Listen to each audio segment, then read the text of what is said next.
ਗੁਰਚਰਨ ਸਿੰਘ ਜੈਤੋਂ ਦਾ novel ਲੋਕ ਕਹੇ ਦਰਵੇਸ਼ ਦੀ 7ਵੀਂ ਕਿਸ਼ਤ। ਆਪਾਂ ਤਾਂ ਦੋਹਾਂ ਮੁੰਡਿਆਂ ਨੂੰ ਹੀ ਮੋਹ ਪਿਆਰ ਦੀ ਕੋਈ ਕਸਰ ਨਹੀਂ ਸੀ ਛੱਡੀ, ਪਰ ਆਹ ਦੇਖ ਲੈ, ਰੱਬ ਨੇ ਸਾਡੇ ਨਾਲ ਕੀ ਜੱਗੋਂ 13ਵੀਂ ਕੀਤੀ ਹੈ। ਵੱਡਾ ਬਾਤ ਪੁੱਛਣੀ ਤਾਂ ਦੂਰ, ਸ਼ਕਲ ਤੱਕ ਦੇਖ ਕੇ ਵੀ ਰਾਜੀ ਨਹੀਂ। ਨਾ ਉਹ ਬੀਬੀ ਰਾਣੀ ਬਸੰਤ ਕੌਰ ਕਦੇ ਇਸ ਪਾਸੇ ਝਾਕਦੀ ਹੈ। ਬਸ ਲੈ ਦੇ ਕੇ ਜੇ ਛੋਟਾ ਮਾੜਾ ਮੋਟਾ ਤਿਉ ਕਰਦਾ ਹੈ ਤਾਂ ਉਹ ਦੂਰ ਬੈਠਾ ਹੈ। ਬੰਦਾ ਦੱਸੋ ਕਿਹੜੇ ਖੂਹ ਖਾਤੇ ਪਵੇ। ਦਿਆ ਕੌਰ ਆਪਣੇ ਰੋਣੇ ਫੇਰ ਭਗਤ ਸਿੰਘ ਕੋਲ ਲੈ ਕੇ ਬਹਿ ਗਈ। ਆਹੋ ਭਾਈ, ਉਸੇ ਦੀਆਂ ਉਹੀ ਜਾਣੇ, ਤੂੰ ਕਾਹਨੂੰ ਕਲਪਦੀ ਰਹਿਨੀ ਹੈ। ਬੰਦੇ ਦਾ ਮਾਜਨਾ ਕੀ ਹੈ। ਜੇ ਕੁਛ ਸਾਡੇ ਕਰਮਾਂ 'ਚ ਸੀ ਸਾਨੂੰ ਮਿਲ ਗਿਆ, ਜੋ ਕੁਛ ਉਹਨਾਂ ਦੇ ਕਰਮਾਂ 'ਚ ਉਹਨਾਂ ਨੂੰ ਮਿਲੀ ਜਾਂਦਾ। ਅਖੇ ਬਿਨ ਕਰਮਾਂ ਕਿਛ ਪਾਈਏ ਨਹੀਂ। ਆਪਣੀ ਤਾਂ ਹੁਣ ਬਹੁਤੀ ਗਈ ਥੋੜੀ ਆਈ, ਤੂੰ ਐਵੇਂ ਨਾ ਝੁਰਿਆ ਕਰ। ਜੇ ਦੇਖੀਏ ਤਾਂ ਰੱਬ ਨੇ ਸਾਡੇ ਕੋਲੋਂ ਰੱਖਿਆ ਵੀ ਕੀ ਹੈ, ਕੀ ਨਾਂ ਦਿੱਤਾ ਸਾਨੂੰ। ਸਭ ਕੁਛ ਤਾਂ ਹੈ।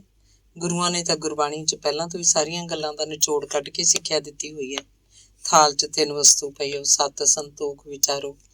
ਜੇ ਬੰਦਾ ਸਿਰਫ ਇਹ ਇੱਕੋ ਗੱਲ ਹੀ ਪੱਲੇ ਬੰਨ ਲਏ ਤਾਂ ਕਿਸੇ ਚੀਜ਼ ਦੀ ਲੋੜ ਹੀ ਨਹੀਂ ਰਹਿੰਦੀ। ਬੰਦਾ ਸੱਚ ਪਿੱਛੇ ਲੱਗੇ, ਜੋ ਵੀ ਦਾਤੇ ਨੇ ਦਿੱਤਾ ਉਸੇ 'ਚ ਹੀ ਸੰਤੋਖ ਰੱਖੇ ਤੇ ਚੰਗੇ ਮਾੜੇ ਦਾ ਵਿਚਾਰ ਕਰਦਾ ਰਹੇ। ਬਸ ਇੰਨੀ ਕੁ ਗੱਲ ਹੈ। ਪਰ ਦੁਨੀਆ ਮੈਂ ਮੇਰੀ 'ਚ ਪਈ ਰਹਿੰਦੀ ਹੈ ਕਿਤੇ ਸਬਰ। ਭਗਤ ਸਿੰਘ ਆਪਣੇ ਸੁਭਾਅ ਅਨੁਸਾਰ ਹਮੇਸ਼ਾ ਵਾਂਗ ਗੁਰਬਾਣੀ 'ਚੋਂ ਸ਼ਬਦ ਸੁਣਾਉਣ ਲੱਗ ਪਿਆ, ਪਰ ਦਿਆ ਕੌਰ ਦੇ ਮਨ ਨੂੰ ਉਹ ਗੱਲਾਂ ਨਹੀਂ ਸੀ ਪਾਉਂਦੀਆਂ। ਅੱਜ ਕੱਲ੍ਹ ਹੈ ਕੋਈ ਜਿਹੜਾ ਸੱਚ ਬੋਲਦਾ ਹੋਵੇ। ਝੂਠਿਆਂ ਕੋਲ ਤਾਂ ਭਾਵੇਂ 4 ਪੈਸੇ ਹੋਣ, ਸੱਚੇ ਬੰਦੇ ਦੇ ਪੱਲੇ ਕੀ ਹੈ। ਨਾਲੇ ਆ ਸੰਤੋਖ ਤਾਂ ਸਭ ਕਹਿਣ ਦੀਆਂ ਗੱਲਾਂ ਹੈ। ਕਿਤੇ ਨਹੀਂ ਸੰਤੋਖ ਦਿਸਦਾ ਮੈਨੂੰ ਤਾਂ ਦੁਨੀਆ 'ਚ। ਜੇ ਆਪਦੀ ਔਲਾਦ ਹੀ ਬੱਤੀ ਨਾ ਵਾਹੇ ਤਾਂ ਸੰਤੋਖ ਨੂੰ ਕੀ ਥੇਲੀ ਤੇ ਰੱਖਣਾ। ਬਸ ਹਾਈ ਤਾਂ ਗੱਲ ਹੈ।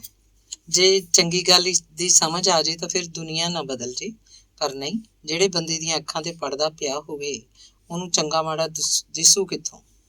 ਭਗਤ ਸਿੰਘ ਦਿਆ ਕੌਰ ਨੂੰ ਸਮਝਾਉਣ ਦੀ ਫਜ਼ੂਲ ਜਿਹੀ ਕੋਸ਼ਿਸ਼ ਕਰਦਾ।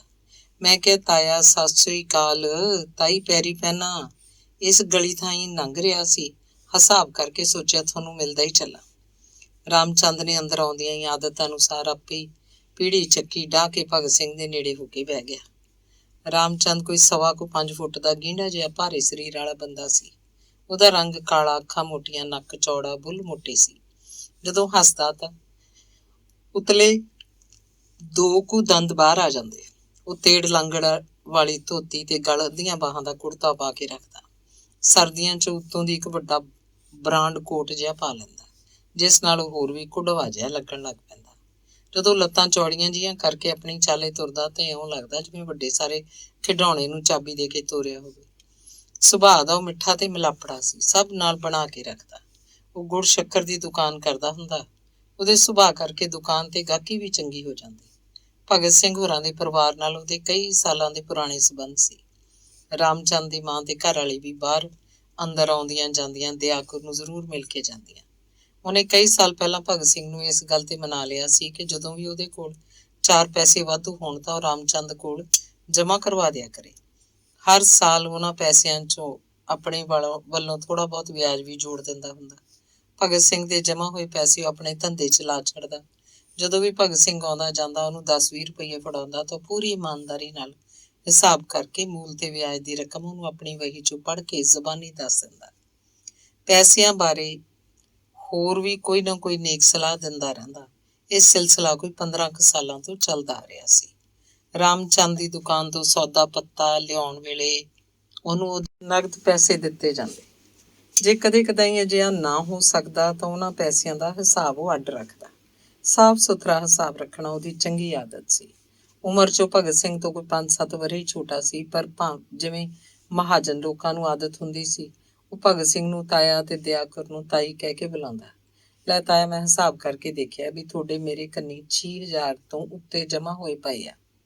ਵੀ ਜੇ ਤੁਸੀਂ ਚਾਹੋ ਤਾਂ ਆਪਣੀ ਮੰਡੀ ਦੇ ਬਾਹਰ ਅੱਜ ਕੱਲ੍ਹ ਚੰਗੀ ਥਾਂ ਵਿਕਾਊ ਹੈ, ਜਿਹੜੀ ਆਪਾਂ ਹਿਸਾਬ ਕਰਕੇ ਖਰੀਦ ਸਕਦੇ ਹਾਂ। ਹੁਣ ਮੌਕਾ ਵੀ ਚੰਗਾ ਤੇ ਭਾਅ ਵੀ ਸਸਤੇ ਹੈ।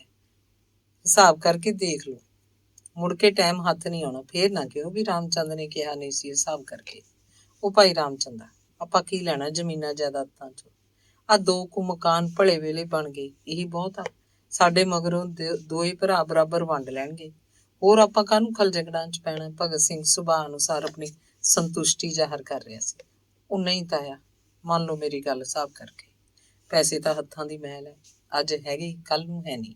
ਪਰ ਜੇ ਆਪਾਂ ਹਿਸਾਬ ਕਰਕੇ ਦੇਖੀਏ ਤਾਂ ਜਾਇਦਾਦ ਦੀ ਕੀਮਤ ਤਾਂ ਦਿਨ ਬ ਦਿਨ ਵੱਧਦੀ ਜਾਣੀ ਹੈ। ਜੇ ਲੋੜ ਪਈ ਤਾਂ ਔਖੇ ਵੇਲੇ ਬੰਦਾ 4 ਪੈਸੇ ਹੀ ਵੱਟ ਲੈਂਦਾ ਹਿਸਾਬ ਕਰਕੇ। ਉਹ ਤਾਂ ਰਾਮਚੰਦ ਸਿਆਣੀ ਗੱਲ ਕਰਦਾ ਹੁੰਦਾ ਹੈ। ਜੇ ਇੰਨੇ ਪੈਸੇ ਹੈਗੇ ਆ ਵੀ ਆਰਾਮ ਨਾਲ ਚੰਗੀ ਥਾਂ ਮਿਲ ਸਕਦੀ ਹੈ ਤਾਂ ਗੱਲ ਕੋਈ ਮਾੜੀ ਵੀ ਨਹੀਂ। ਦਿਆਕੁਰ ਨੇ ਆਪਣੀ ਸਲਾਹ ਦੱਸੀ। ਤਾਇਆ ਉਹ ਜਿਹੜੇ ਰਫੂਜੀ ਹੈ ਨਾ, ਪ੍ਰੀਤਮ ਸਿਉਂਕੇ, ਉਹਨਾਂ ਨੂੰ ਮਿਲੀ ਹੈ ਇਹ ਥਾਂ ਹਿਸਾਬ ਕਰਕੇ। ਜਿਹੜੀ ਥਾਂ ਉਹ ਪਾਕਿਸਤਾਨ 'ਚ ਛੱਡ ਆਏ ਸੀ ਉਹਦੇ ਬਦਲੇ 'ਚ ਸਰਕਾਰ ਨੇ ਅਲਾਟ ਕੀਤੀ ਹੈ ਹਿਸਾਬ ਕਰਕੇ। ਉਹਨਾਂ ਨੂੰ ਸਾਰੇ ਟੱਬਰ ਨੂੰ ਸਿਰ ਲੁਕਾਉਣ ਦੀ ਸਮੱਸਿਆ। ਉਹ ਇਹ ਥਾਂ ਵੇਚ ਕੇ ਕੋਈ ਛੋਟਾ ਮੋਟਾ ਘਰ ਜਾਂ ਤਾਂ ਖਰੀਦ ਲੈਣਗੇ ਜਾਂ ਕਿਰਾਏ ਕਰੂਏ ਤੇ ਬਹਿ ਜਾਣਗੇ ਹਿਸਾਬ ਕਰਕੇ। ਥਾਂ ਭਾਵੇਂ ਹੈ ਤਾਂ ਸਫੈਦ ਹੀ, ਪਰ ਹੈ ਜਮਾਂ ਸੜਕ ਤੇ। ਮੂਹਰ ਦੀ ਸੜਕ 2-4 ਸਾਲਾਂ ਨੂੰ ਸਰਕਾਰ ਨੇ ਕੱਢਣੀ ਹੈ ਹਿਸਾਬ ਕਰਕੇ। ਅੱਜ ਤਾਂ ਆਪਾਂ ਨੂੰ ਉਹ ਕੌਡੀਆਂ ਦੇ ਭਾਅ ਥਿਆਉਂਦੀ ਹੈ ਹਿਸਾਬ ਕਰਕੇ। ਇਹ ਤਾਂ ਅੱਜ ਦਲਾਲਾਂ ਨੂੰ ਨਹੀਂ ਪਤਾ ਲੱਗਿਆ, ਨਹੀਂ ਤਾਂ ਉਹ ਖਿੱਚ ਲਿਜਾਣਗੇ ਹਿਸਾਬ ਕਰਕੇ। ਉਹ ਤਾਂ ਕੱਲ ਪ੍ਰੀਤਮ ਨੇ ਮੇਰੇ ਨਾਲ ਸੁਭੋਕੀ ਗੱਲ ਛੇੜ ਲਈ ਹਿਸਾਬ ਕਰਕੇ, ਤੇ ਮੈਂ ਵੀ ਉਹਨੂੰ ਉਸੇ ਵੇਲੇ ਹੀ ਹਾਂ ਕਰਤੀ ਹਿਸਾਬ ਕਰਕੇ। ਜੇ ਤੁਸੀਂ ਨਹੀਂ ਲੈਣੀ ਤਾਂ ਮੈਂ ਲੈ ਲੂੰ ਤੁਹਾਡੇ ਪੈਸਿਆਂ ਨਾਲ, ਤੇ ਵਿਆਜ ਦਿਓ ਦੁੱਗਣਾ ਹਿਸਾਬ ਕਰਕੇ। ਪਰ ਮੈਂ ਚਾਹੁੰਦਾ ਤਾਇਆ ਵੀ ਤੁਹਾਡੇ ਪੈਸੇ ਆ, ਤੁਸੀਂ ਉਹ ਖਰੀਦੋ, ਹੁਣ ਮੌਕਾ ਨਾ ਕੰਜਾਓ ਹਿਸਾਬ ਕਰਕੇ। ਉਹ ਹੈ ਕਿੰਨੀ ਕੁ ਥਾਂ? ਭਗਤ ਸਿੰਘ ਨੇ ਕੁਝ ਦਿਲਚਸਪੀ ਦਿਖਾਈ। ਤਾਇਆ ਥਾਂ ਤਾਂ ਹੈਗੀ ਆ 2 ਕਨਾਲਾਂ। ਥਾਂ ਮਾੜਾ ਜਿਹਾ ਨੀਵਾਂ ਭਰਤ ਵੀ ਪਾਉਣੀ ਪਊਗੀ ਹਿਸਾਬ ਕਰਕੇ। ਇਸੇ ਕਰਕੇ ਪੈਸੇ ਉਹ ਮੰਗਦੇ ਆ ਕੁੱਲ 8,000 ਹਿਸਾਬ ਕਰਕੇ। ਮੇਰੇ ਕੋਲ ਤੁਹਾਡੇ ਪੈਸੇ ਜਮ੍ਹਾਂ ਹੋ ਗਏ ਆ ਕੋਈ 6,000 ਤੋਂ ਉੱਤੇ ਹੀ ਹੋਣਗੇ ਹਿਸਾਬ ਕਰਕੇ। ਤੇ ਭਾਈ ਰਾਮਚੰਦ ਦਾ 2,000 ਆਪਾਂ ਕਿੱਥੋਂ ਲਿਆਵਾਂਗੇ? ਭਗਤ ਸਿੰਘ ਨੇ ਸਵਾਲ ਕੀਤਾ। ਲੈ ਤਾਇਆ ਤੂੰ ਉਹਦਾ ਫਿਕਰ ਨਾ ਕਰ, ਆਪਾਂ ਪਹਿਲਾਂ ਤਾਂ ਉਹਨਾਂ ਨੂੰ ਥੋੜਾ ਥੱਲੇ ਲਾਵਾਂਗੇ ਹਿਸਾਬ ਕਰਕੇ। 500-700 ਤਾਂ ਘਟਣਗੇ ਹੀ ਨਾ ਅਗਲੇ। ਜਦੋਂ ਆਪਾਂ ਨਗਦੀ ਅਗਲੇ ਦੇ ਮੂਹਰੇ ਰੱਖਤੀ ਹਿਸਾਬ ਕਰਕੇ, ਫੇਰ ਅਗਲਾ ਚੱਕੂ ਕਿਵੇਂ ਨਾ ਹਿਸਾਬ ਕਰਕੇ। ਬਾਕੀ ਰਜਿਸਟਰੀ ਦੀ ਫੀਸ ਫੂਸ ਪਾ ਕੇ ਤੇ ਹੋਰ ਨਿੱਕੇ ਮੋਟੇ ਖਰਚੇ ਪਾ ਕੇ ਹਿਸਾਬ ਕਰਕੇ ਦੇਖੀਏ, ਉੱਥੇ ਜਾ ਪਊ। ਤਾਇਆ ਮੰਨ ਲੈ ਮੇਰੀ ਗੱਲ, ਜੇ ਆਖੇ ਤਾਂ ਆਪਾਂ ਹੁਣੇ ਜਾ ਕੇ ਪ੍ਰੀਤਮ ਨੂੰ ਸਾਈ ਫੜਾ ਦਿੰਦੇ ਹਾਂ ਹਿਸਾਬ ਕਰਕੇ। ਮਾੜੀ ਮੋਟੀ ਲਿਖਤ ਪੜਤ ਵੀ ਕਰ ਲਾਂਗੇ ਹਿਸਾਬ ਕਰਕੇ। ਰਜਿਸਟਰੀ ਮਗਰੋਂ ਹੋਰ 1-2 ਮਹੀਨਿਆਂ ਨੂੰ ਕਰਾ ਲਾਂਗੇ ਹੌਲੀ ਹੌਲੀ। 2,000 ਦਾ ਕੀ ਹੈ, ਇੱਧਰੋਂ ਉੱਧਰੋਂ ਇਕੱਠੇ ਕਰ ਲਾਂਗੇ ਹਿਸਾਬ ਕਰਕੇ। ਚੰਗਾ ਵੀ ਰਾਮਚੰਦਾ, ਚੱਲ ਫਿਰ, ਹੁਣ ਕਿਹੜਾ ਪਾਂਧਾ ਪੁੱਛਣਾ ਰਹਿ ਗਿਆ। ਭਗਤ ਸਿੰਘ ਨੇ ਦਿਆਕੁਰ ਵੱਲ ਝਾਕਦਿਆਂ ਕਿਹਾ। ਆਹੋ ਭਾਈ, ਚੰਗੇ ਕੰਮ ਨੂੰ ਦੇਰ ਕਾਹਦੀ? ਘਰੋਂ ਬਾਹਰ ਦੇਖ ਕੇ ਜਾਇਓ, ਕੋਈ ਬਾਹਮਣ ਮੱਥੇ ਨਾ ਲੱਗ ਜੇ। ਜਦੋਂ ਤੁਰਨ ਲੱਗੇ ਤਾਂ ਅੱਗੋਂ ਚੰਨਣ ਝਿਉਰ ਆਪਣੀ ਗੱਡੀ ਤੇ ਪਾਣੀ ਵਾਲੀ ਟੈਂਕੀ ਭਰ ਕੇ ਝੋਟੇ ਦੀ ਨੱਥ ਫੜੀ ਆਉਂਦਾ ਕਿਸੇ ਦੇ ਘਰ ਪਾਣੀ ਪਾਉਣ ਜਾ ਰਿਹਾ ਸੀ। ਲੈ ਤਾਈ, ਸ਼ਗਨ ਤਾਂ ਬਹੁਤ ਚੰਗਾ ਹੋ ਗਿਆ ਹਿਸਾਬ ਕਰਕੇ। ਪਾਣੀ ਦੀ ਭਰੀ ਟੈਂਕੀ ਟੱਕਰੀ ਹੈ ਮੋਹਰਿਓਂ, ਹੋਰ ਦੱਸ ਕੀ ਚਾਹੀਦਾ ਹਿਸਾਬ ਕਰਕੇ। ਉਸੇ ਦਿਨ ਹੀ ਪ੍ਰੀਤਮ ਕਿਆ ਨਾਲ 500 ਬਿਆਨਾ ਦੇ ਕੇ ਲਿਖਤ ਪੜਤ ਵੀ ਹੋ ਗਈ। ਭਗਤ ਸਿੰਘ ਨੇ ਦਿਆਕੁਰ ਤੋਂ 2 ਛਾਪਾਂ ਲੈ ਕੇ ਵੇਚੀਆਂ। 500 ਕਰਮੂ ਬਾਣੀਆਂ ਤੋਂ ਮੋੜਨਾ ਕਰਕੇ ਫੜ ਲਿਆ ਤੇ ਬਾਕੀ ਰਾਮਚੰਦ ਤੋਂ ਉਧਾਰ ਚੱਕ ਲਿਆ। ਦੂਜੇ ਮਹੀਨੇ 2 ਕਨਾਲਾਂ ਥਾਂ ਦੀ ਰਜਿਸਟਰੀ ਭਗਤ ਸਿੰਘ ਦੇ ਨਾਂ ਹੋ ਗਈ। ਭਗਤ ਸਿੰਘ ਤੇ ਦਿਆਕੁਰ ਰਾਮਚੰਦ ਦੇ ਅਸਨਮੰਦ ਸਨ। ਉਹਨੇ ਹਿਸਾਬ ਕਰਕੇ ਚੰਗਾ ਫੈਸਲਾ ਕੀਤਾ ਸੀ। ਫਿਰ ਕੁਝ ਖੁੱਲ੍ਹੇ ਦਿਨ ਦੇਖ ਕੇ ਭਗਤ ਸਿੰਘ ਨੇ ਥੋੜ੍ਹੀ ਹੋਰ ਹਿੰਮਤ ਕੀਤੀ। ਕੁਝ ਇੱਟਾਂ ਸਟਵਾ ਕੇ ਜਗ੍ਹਾ ਪਕੜ ਲਈ ਤੇ ਸੜਕ ਵਾਲੇ ਲੱਗਦੇ ਪਾਸੇ ਛੋਟਾ ਵਰਾਂਡਾ ਜਿਹਾ ਛੱਤ ਲਿਆ ਤੇ ਇੱਕ ਦਰਵਾਜ਼ਾ ਲਾ ਲਿਆ। ਜਦੋਂ ਇਹ ਜ਼ਮੀਨ ਖਰੀਦਣ ਦੀ ਖਬਰ ਚਰਨਜੀਤ ਨੂੰ ਮਿਲੀ ਤੇ ਉਹਨੂੰ ਇਹ ਵੀ ਪਤਾ ਲੱਗਿਆ ਕਿ ਭਗਤ ਸਿੰਘ ਨੇ 2,500 ਕਰਜ਼ਾ ਵੀ ਚੁੱਕਿਆ ਸੀ, ਤਾਂ ਉਹਨੇ ਹਸਪਤਾਲ ਦੇ ਸੁਪਰਡੈਂਟ ਨਾਲ ਗੱਲ ਕਰਕੇ 5,000 ਦਾ ਲੋਨ ਪਾਸ ਕਰਾ ਲਿਆ। ਪੈਸੇ ਲੈ ਕੇ ਉਹ ਤੇ ਅੰਜਲੀ ਅਚਾਨਕ ਇੱਕ ਦਿਨ ਘਰ ਪਹੁੰਚ ਗਏ। ਦਿਆਕੁਰ ਨੂੰ ਤਾਂ ਜਿਵੇਂ ਰੱਬ ਮਿਲ ਗਿਆ ਹੋਵੇ। ਉਹ ਖੁਸ਼ੀ ਨਾਲ ਖੀਵੀ ਹੋਈ ਚੌਂਕੇ 'ਚ ਕੁਝ ਮਿੱਠਾ ਠੰਡਾ ਬਣਾਉਣ ਦੀ ਆਹਰ ਜਾ ਲੱਗੀ। ਆਥਣੇ ਭਗਤ ਸਿੰਘ ਵੀ ਜਦੋਂ ਘਰ ਆਇਆ ਤਾਂ ਚਰਨਜੀਤ ਤੇ ਅੰਜਲੀ ਨੇ ਇਕੱਠਿਆਂ ਉਹਦੇ ਪੈਰੀਂ ਹੱਥ ਲਾਏ। ਭਗਤ ਸਿੰਘ ਦੇ ਜਿਵੇਂ ਸੀਨੇ ਠੰਡ ਪੈ ਗਈ ਹੋਵੇ। ਉਹਨੇ ਦੋਹਾਂ ਨੂੰ ਗਲਵੱਕੜੀ 'ਚ ਲੈ ਕੇ ਘੁੱਟਿਆ ਤੇ ਅਸੀਸ ਦਿੱਤੀ। ਚਰਨਜੀਤ ਨੇ 5,000 ਦੇ ਨੋਟਾਂ ਵਾਲਾ ਲਿਫਾਫਾ ਭਗਤ ਸਿੰਘ ਨੂੰ ਫੜਾਉਂਦਿਆਂ ਕਿਹਾ, ਬਾਪੂ ਜੀ, ਮੇਰੇ ਖਿਆਲ 'ਚ ਆਪਾਂ ਨੂੰ ਇਹਦੀ ਲੋੜ ਹੈ। ਜਦੋਂ ਭਗਤ ਸਿੰਘ ਨੇ ਲਿਫਾਫਾ ਖੋਲ੍ਹ ਕੇ ਪੈਸੇ ਕੱਢ ਕੇ ਦੇਖੇ ਤਾਂ ਉਹਨੂੰ ਹੈਰਾਨੀ ਨਾਲੋਂ ਵੱਧ ਮਾਣ ਚਰਨਜੀਤ ਤੇ ਅੰਜਲੀ ਤੇ ਹੋਇਆ। ਚੰਗਾ ਭਾਈ, ਜਿਉਂਦੇ ਵਸਦੇ ਰਹੋ। ਉਹ ਤਾਂ ਰਾਮਚੰਦ ਨੇ ਹਿੰਮਤ ਕਰਕੇ ਇਹ ਥਾਂ ਆਪਣੇ ਆਪ ਹੀ ਖਰੀਦਣ ਵਿੱਚ ਮਦਦ ਕੀਤੀ। ਮੈਂ ਤਾਂ ਕੋਈ 15 ਸਾਲਾਂ ਤੋਂ ਕਦੇ ਕਦਾਈ 10-20 ਰੁਪਈਏ ਜਦੋਂ ਵੀ ਵਾਧੂ ਹੁੰਦੇ ਉਹਨੂੰ ਦੇ ਛੱਡਦਾ। ਸੋ ਪਤਾ ਹੀ ਨਹੀਂ ਲੱਗਿਆ ਕਦੋਂ 6,000 ਤੋਂ ਵੀ ਵੱਧ ਪੈਸੇ ਇਕੱਠੇ ਹੋ ਗਏ। ਬਸ 1,500-2,000 ਹੀ ਥੋੜ੍ਹਾ ਸੀ, ਉਹ ਇੱਧਰੋਂ ਉੱਧਰੋਂ ਕਿਵੇਂ ਨਾ ਕਿਵੇਂ ਹੋ ਗਿਆ। ਨਹੀਂ ਬਾਪੂ ਜੀ, ਇੱਕ ਤਾਂ ਜਿਹੜਾ ਵੀ ਉਧਾਰ ਹੈ ਉਹ ਮੋੜ ਦਿਓ। ਦੂਜੇ, ਜੇ 1-2 ਕਮਰੇ ਛੱਤਣੇ ਆ ਤਾਂ ਬਾਕੀ ਬਚਦੇ ਪੈਸਿਆਂ ਨਾਲ ਸਰ ਜੂਗਾ। ਜੇ ਹੋਰ ਲੋੜ ਪਈ ਤਾਂ ਅਸੀਂ ਇਕੱਠੇ ਕਰ ਲਾਂਗੇ। ਹੁਣ ਤਾਂ ਅਸੀਂ 2 ਕਮਾਉਣ ਜੋਗੇ। ਸ਼ਾਬਾਸ਼ੀ ਪੁੱਤ, ਜਿਉਂਦੇ ਰਹੋ। ਜਾਇਦਾਦਾਂ ਮਿਲ ਜੁਲ ਕੇ ਬਣਦੀਆਂ ਹੁੰਦੀਆਂ। ਐਂ ਤਾਂ ਆਪਾਂ ਜਗ੍ਹਾ ਬਗਲ ਕੇ ਇੱਕ ਬਰਾਂਡਾ ਜਿਹਾ ਵੀ ਛੱਤ ਲਿਆ ਹੈ। ਚਲੋ ਜੋ ਉਹਨੂੰ ਭਾਵੇ ਆਪੇ ਦਾਤਾ ਦੇਈ ਜਾਂਦਾ। ਕਹਿੰਦੇ ਆ ਭਗਤ ਸਿੰਘ ਨੇ ਪੈਸੇ ਦਿਆਕਰ ਨੂੰ ਫੜਾ ਦਿੱਤੇ। ਦਿਆਕਰ ਨੇ ਲੱਕੜ ਦੇ ਸੰਦੂਕ 'ਚ ਸੰਭਾਲ ਦਿੱਤੇ। ਥੋੜੇ ਚਿਰ ਪਿੱਛੋਂ ਗੁਰਨੇਕ ਤੇ ਬਸੰਤ ਨੂੰ ਮਿਲਣ ਚਰਨਜੀਤ ਤੇ ਅੰਜਲੀ ਚੁਬਾਰੇ ਤੇ ਗਏ। ਗੁਰਨੇਕ ਨੂੰ ਥਾਂ ਖਰੀਦਣ ਬਾਰੇ ਕੋਈ ਜਾਣਕਾਰੀ ਨਹੀਂ ਸੀ। ਚਰਨਜੀਤ ਨੇ ਜਦੋਂ ਥਾਂ ਖਰੀਦਣ ਬਾਰੇ ਸਾਰੀ ਗੱਲ ਦੱਸੀ ਤਾਂ ਉਹਨੂੰ ਕੁਝ ਚੰਗਾ ਨਾ ਲੱਗਾ, ਪਰ ਉਹ ਚੁੱਪ ਰਿਹਾ। ਉਸ ਵੇਲੇ ਉਹਦੇ ਦਿਮਾਗ 'ਚ ਕਈ ਚੰਗੀਆਂ ਮਾੜੀਆਂ ਗੱਲਾਂ ਘੁੰਮ ਰਹੀਆਂ ਸੀ।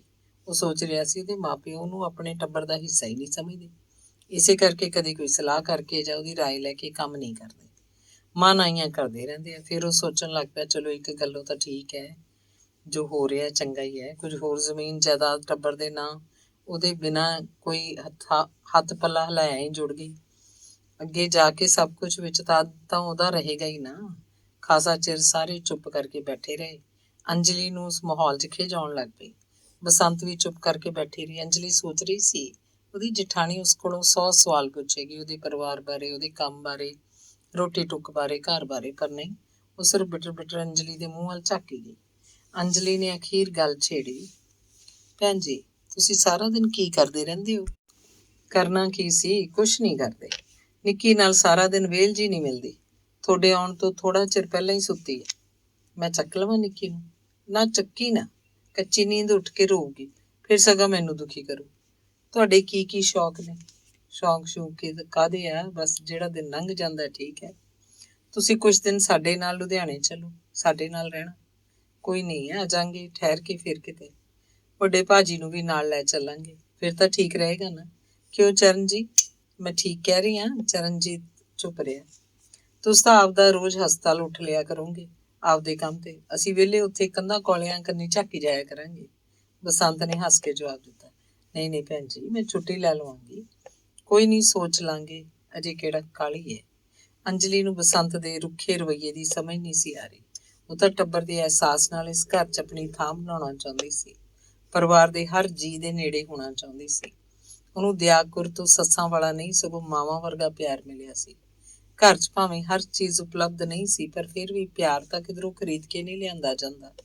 ਜੇ ਟੱਬਰ ਦੇ ਜੀਅ ਇੱਕ ਦੂਜੇ ਨਾਲ ਮੋਹ ਪਿਆਰ ਨਾਲ ਰਹਿਣ, ਲੋੜ ਪੈਣ ਤੇ ਇੱਕ ਦੂਜੇ ਦੀ ਮਦਦ ਕਰਨ, ਦੁੱਖ ਸੁੱਖ ਵੇਲੇ ਇਕੱਠੇ ਹੋਣ, ਤਾਂ ਉਹਨੂੰ ਉਸੇ ਨੂੰ ਹੀ ਤਾਂ ਬਰਕਤ ਵਾਲਾ ਟੱਬਰ ਕਿਹਾ ਜਾਂਦਾ ਹੈ।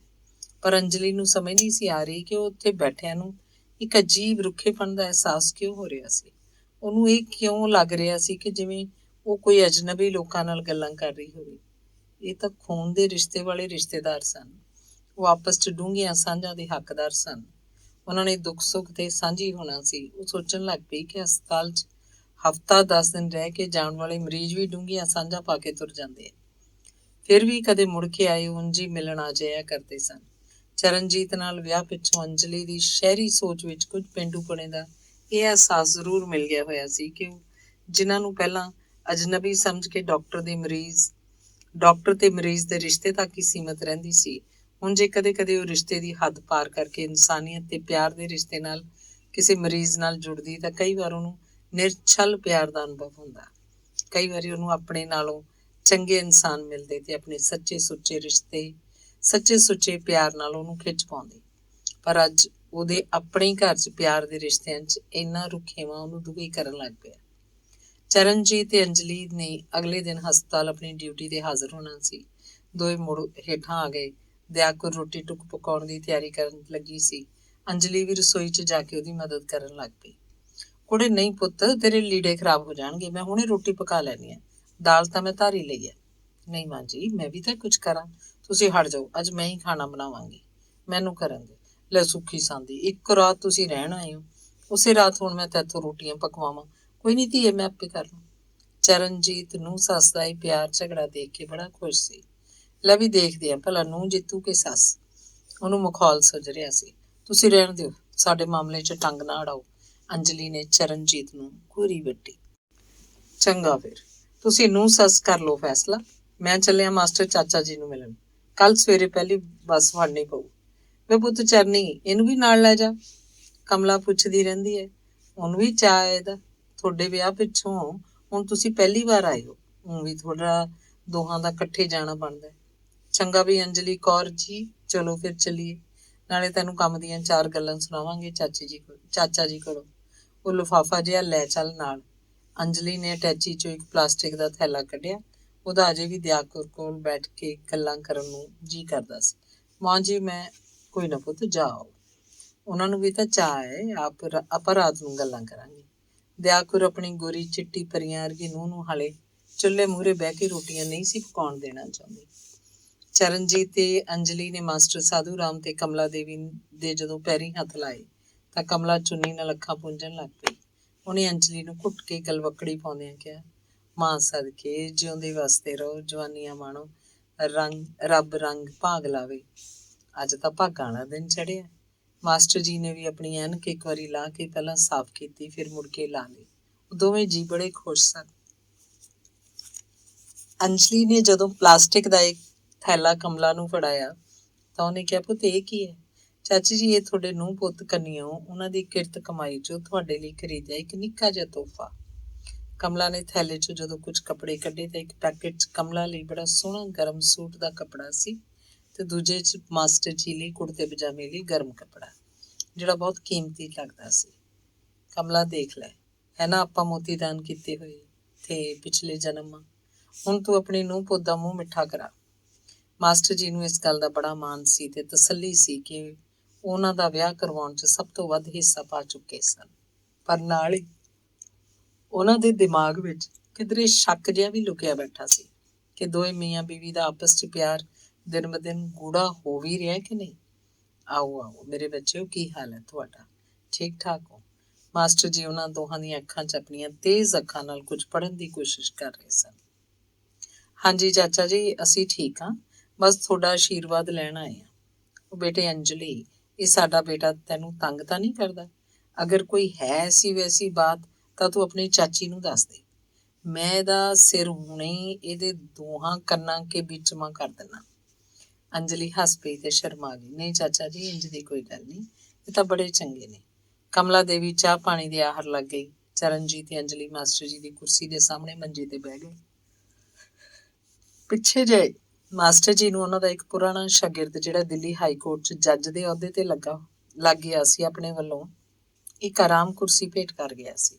ਕੁਰਸੀ ਬੜੀ ਵਧੀਆ ਮਜ਼ਬੂਤ ਲੱਕੜ ਦੀ ਬਣੀ ਹੋਈ ਸੀ। ਉਹਦੀ ਢੋਅ ਤੇ ਬੈਠਣ ਵਾਲੀ ਥਾਂ ਬਹੁਤ ਵਧੀਆ ਕਿਸਮ ਦੀ ਬੈਂਤ ਨਾਲ ਖੂਬਸੂਰਤ ਬੁਣਤੀ ਪਾ ਕੇ ਬਣੀ ਹੋਈ ਸੀ। ਢੋਅ ਵਾਲੇ ਪਾਸੇ ਤਾਂ ਬੁਣਤੀ 'ਚ ਨੀਲੇ ਰੰਗ ਦੀ ਬੈਂਤ ਨਾਲ ਅੰਗਰੇਜ਼ੀ ਦੇ ਸ਼ਬਦਾਂ 'ਚ ਬੁਣਤੀ ਪਾ ਕੇ ਲਿਖਿਆ ਹੋਇਆ ਸੀ, ਥੈਂਕ ਯੂ ਸਰ।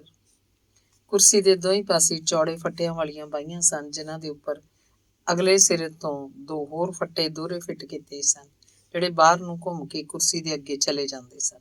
ਲੋੜ ਪੈਣ ਤੇ ਉਹਨਾਂ ਉੱਤੇ ਦੋਵੇਂ ਟੰਗਾਂ ਰੱਖ ਕੇ ਲੰਮਾ ਪੈ ਕੇ ਆਰਾਮ ਕੀਤਾ ਜਾ ਸਕਦਾ ਸੀ।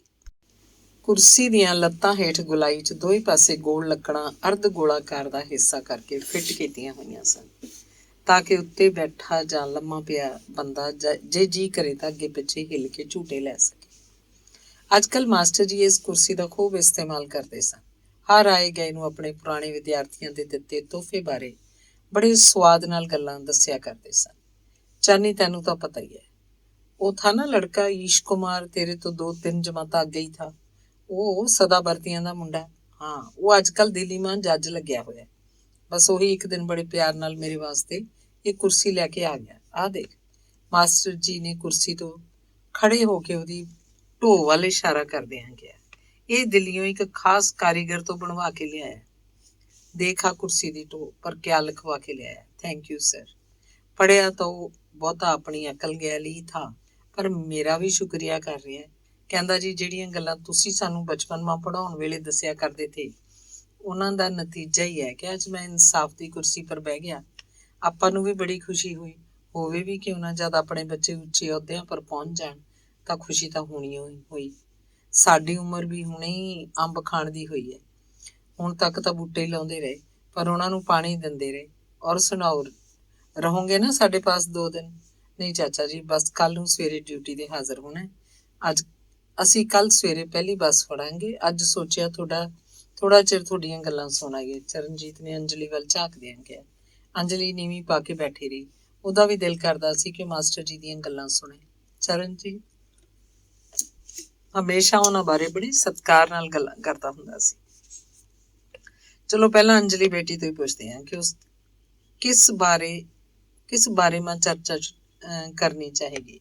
बोलो बेटा, वैसे तो मेरे पास भी दसने ਨੂੰ बहुत कुछ है नहीं, पर जिन्ना भी इधरों उधरों पढ़िया सुनिया महसूस किया उसी दे बारे में बात तो हर कोई कर सकता है कि नहीं। अंजलि ਨੂੰ ਮਾਸਟਰ ਜੀ ਦਾ ਗੋਰਾ ਚਿੱਟਾ ਚਿਹਰਾ, ਗੋਲ ਐਨਕਾਂ ਪਿੱਛੇ ਚਮਕੀਲੀਆਂ ਧੁਰ ਅੰਦਰ ਤੱਕ ਦੇਖ ਸਕਣ ਵਾਲੀਆਂ ਅੱਖਾਂ ਨੇ ਪ੍ਰਭਾਵਿਤ ਕੀਤਾ। ਉਹਨੂੰ ਉਹਨਾਂ ਦੀਆਂ ਐਨਕਾਂ ਤੋਂ ਬਿਨਾਂ ਉਹਨਾਂ ਦੀ ਸ਼ਕਲ ਆਪਣੇ ਪਾਪਾ ਨਾਲ ਮਿਲਦੀ ਜੁਲਦੀ ਜਿਹੀ ਲੱਗੀ, ਜਾਂ ਫਿਰ ਹੋ ਸਕਦਾ ਉਹਨਾਂ ਦੀ ਦੇਖਣੀ 'ਚ ਇੰਨਾ ਅਸਰ ਸੀ। ਕਹਿੰਦੇ ਹਨ ਕਿ ਹਰ ਇਨਸਾਨ ਦਾ ਦੂਜੇ ਵੱਲ ਕੋਈ ਤਰੰਗਾਂ ਛੱਡਦਾ ਹੈ, ਦੂਜੇ ਇਨਸਾਨ ਵੱਲੋਂ ਵੀ ਤਰੰਗਾਂ ਉਸ ਤੱਕ ਆਉਂਦੀਆਂ ਹਨ। ਇਸੇ ਕਰਕੇ ਕਦੇ ਜਦੋਂ ਦੋ ਅਜਨਬੀ ਪਹਿਲੀ ਵਾਰੀ ਮਿਲਦੇ ਹਨ, ਇਉਂ ਲੱਗਦਾ ਜਿਵੇਂ ਉਹ ਜਨਮਾਂ ਜਨਮਾਂਤਰਾਂ ਤੋਂ ਇੱਕ ਦੂਜੇ ਨੂੰ ਜਾਣਦੇ ਹੋਣ। ਅੰਜਲੀ ਨੂੰ ਮਾਸਟਰ ਜੀ ਦੀ ਸ਼ਖਸੀਅਤ ਵਿੱਚ ਕੁਝ ਅਜਿਹੀ ਖਿੱਚ ਦਾ ਅਨੁਭਵ ਹੋਇਆ ਸੀ। ਸਰ, ਮੇਰੇ ਪਾਪਾ ਕਹਿੰਦੇ ਰਹਿੰਦੇ ਨੇ ਕਿ ਰੱਬ ਰੁੱਬ ਕੋਈ ਹੈ ਨਹੀਂ। ਲੋਕੀ ਉਂਝ ਹੀ ਮੰਦਰਾਂ ਗੁਰਦੁਆਰਿਆਂ 'ਚ ਮੱਥੇ ਰਗੜਦੇ ਰਹਿੰਦੇ ਨੇ।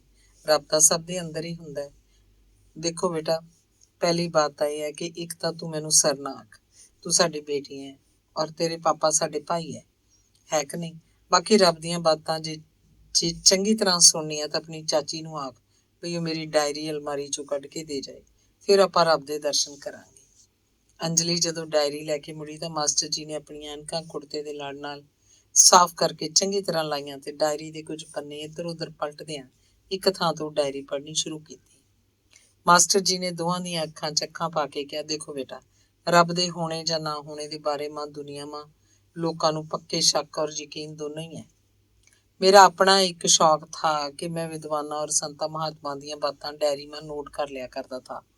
पहली बात ਜਿਹੜੀ हजरत सुल्तान बाहू ने कही थी वो है, ना रब अर्श मुअल्ला उत्ते, ना रब खाने काबे हो, ना रब इल्म किताबां लभा, ना रब विच महराबे हो। गंगा तीर्थी मूल न मिलिया, मारे पैंडे बेहिसाबे हो, जदा मुर्शद फड़िया बाहू, छुट्टे सब अजाबे हो।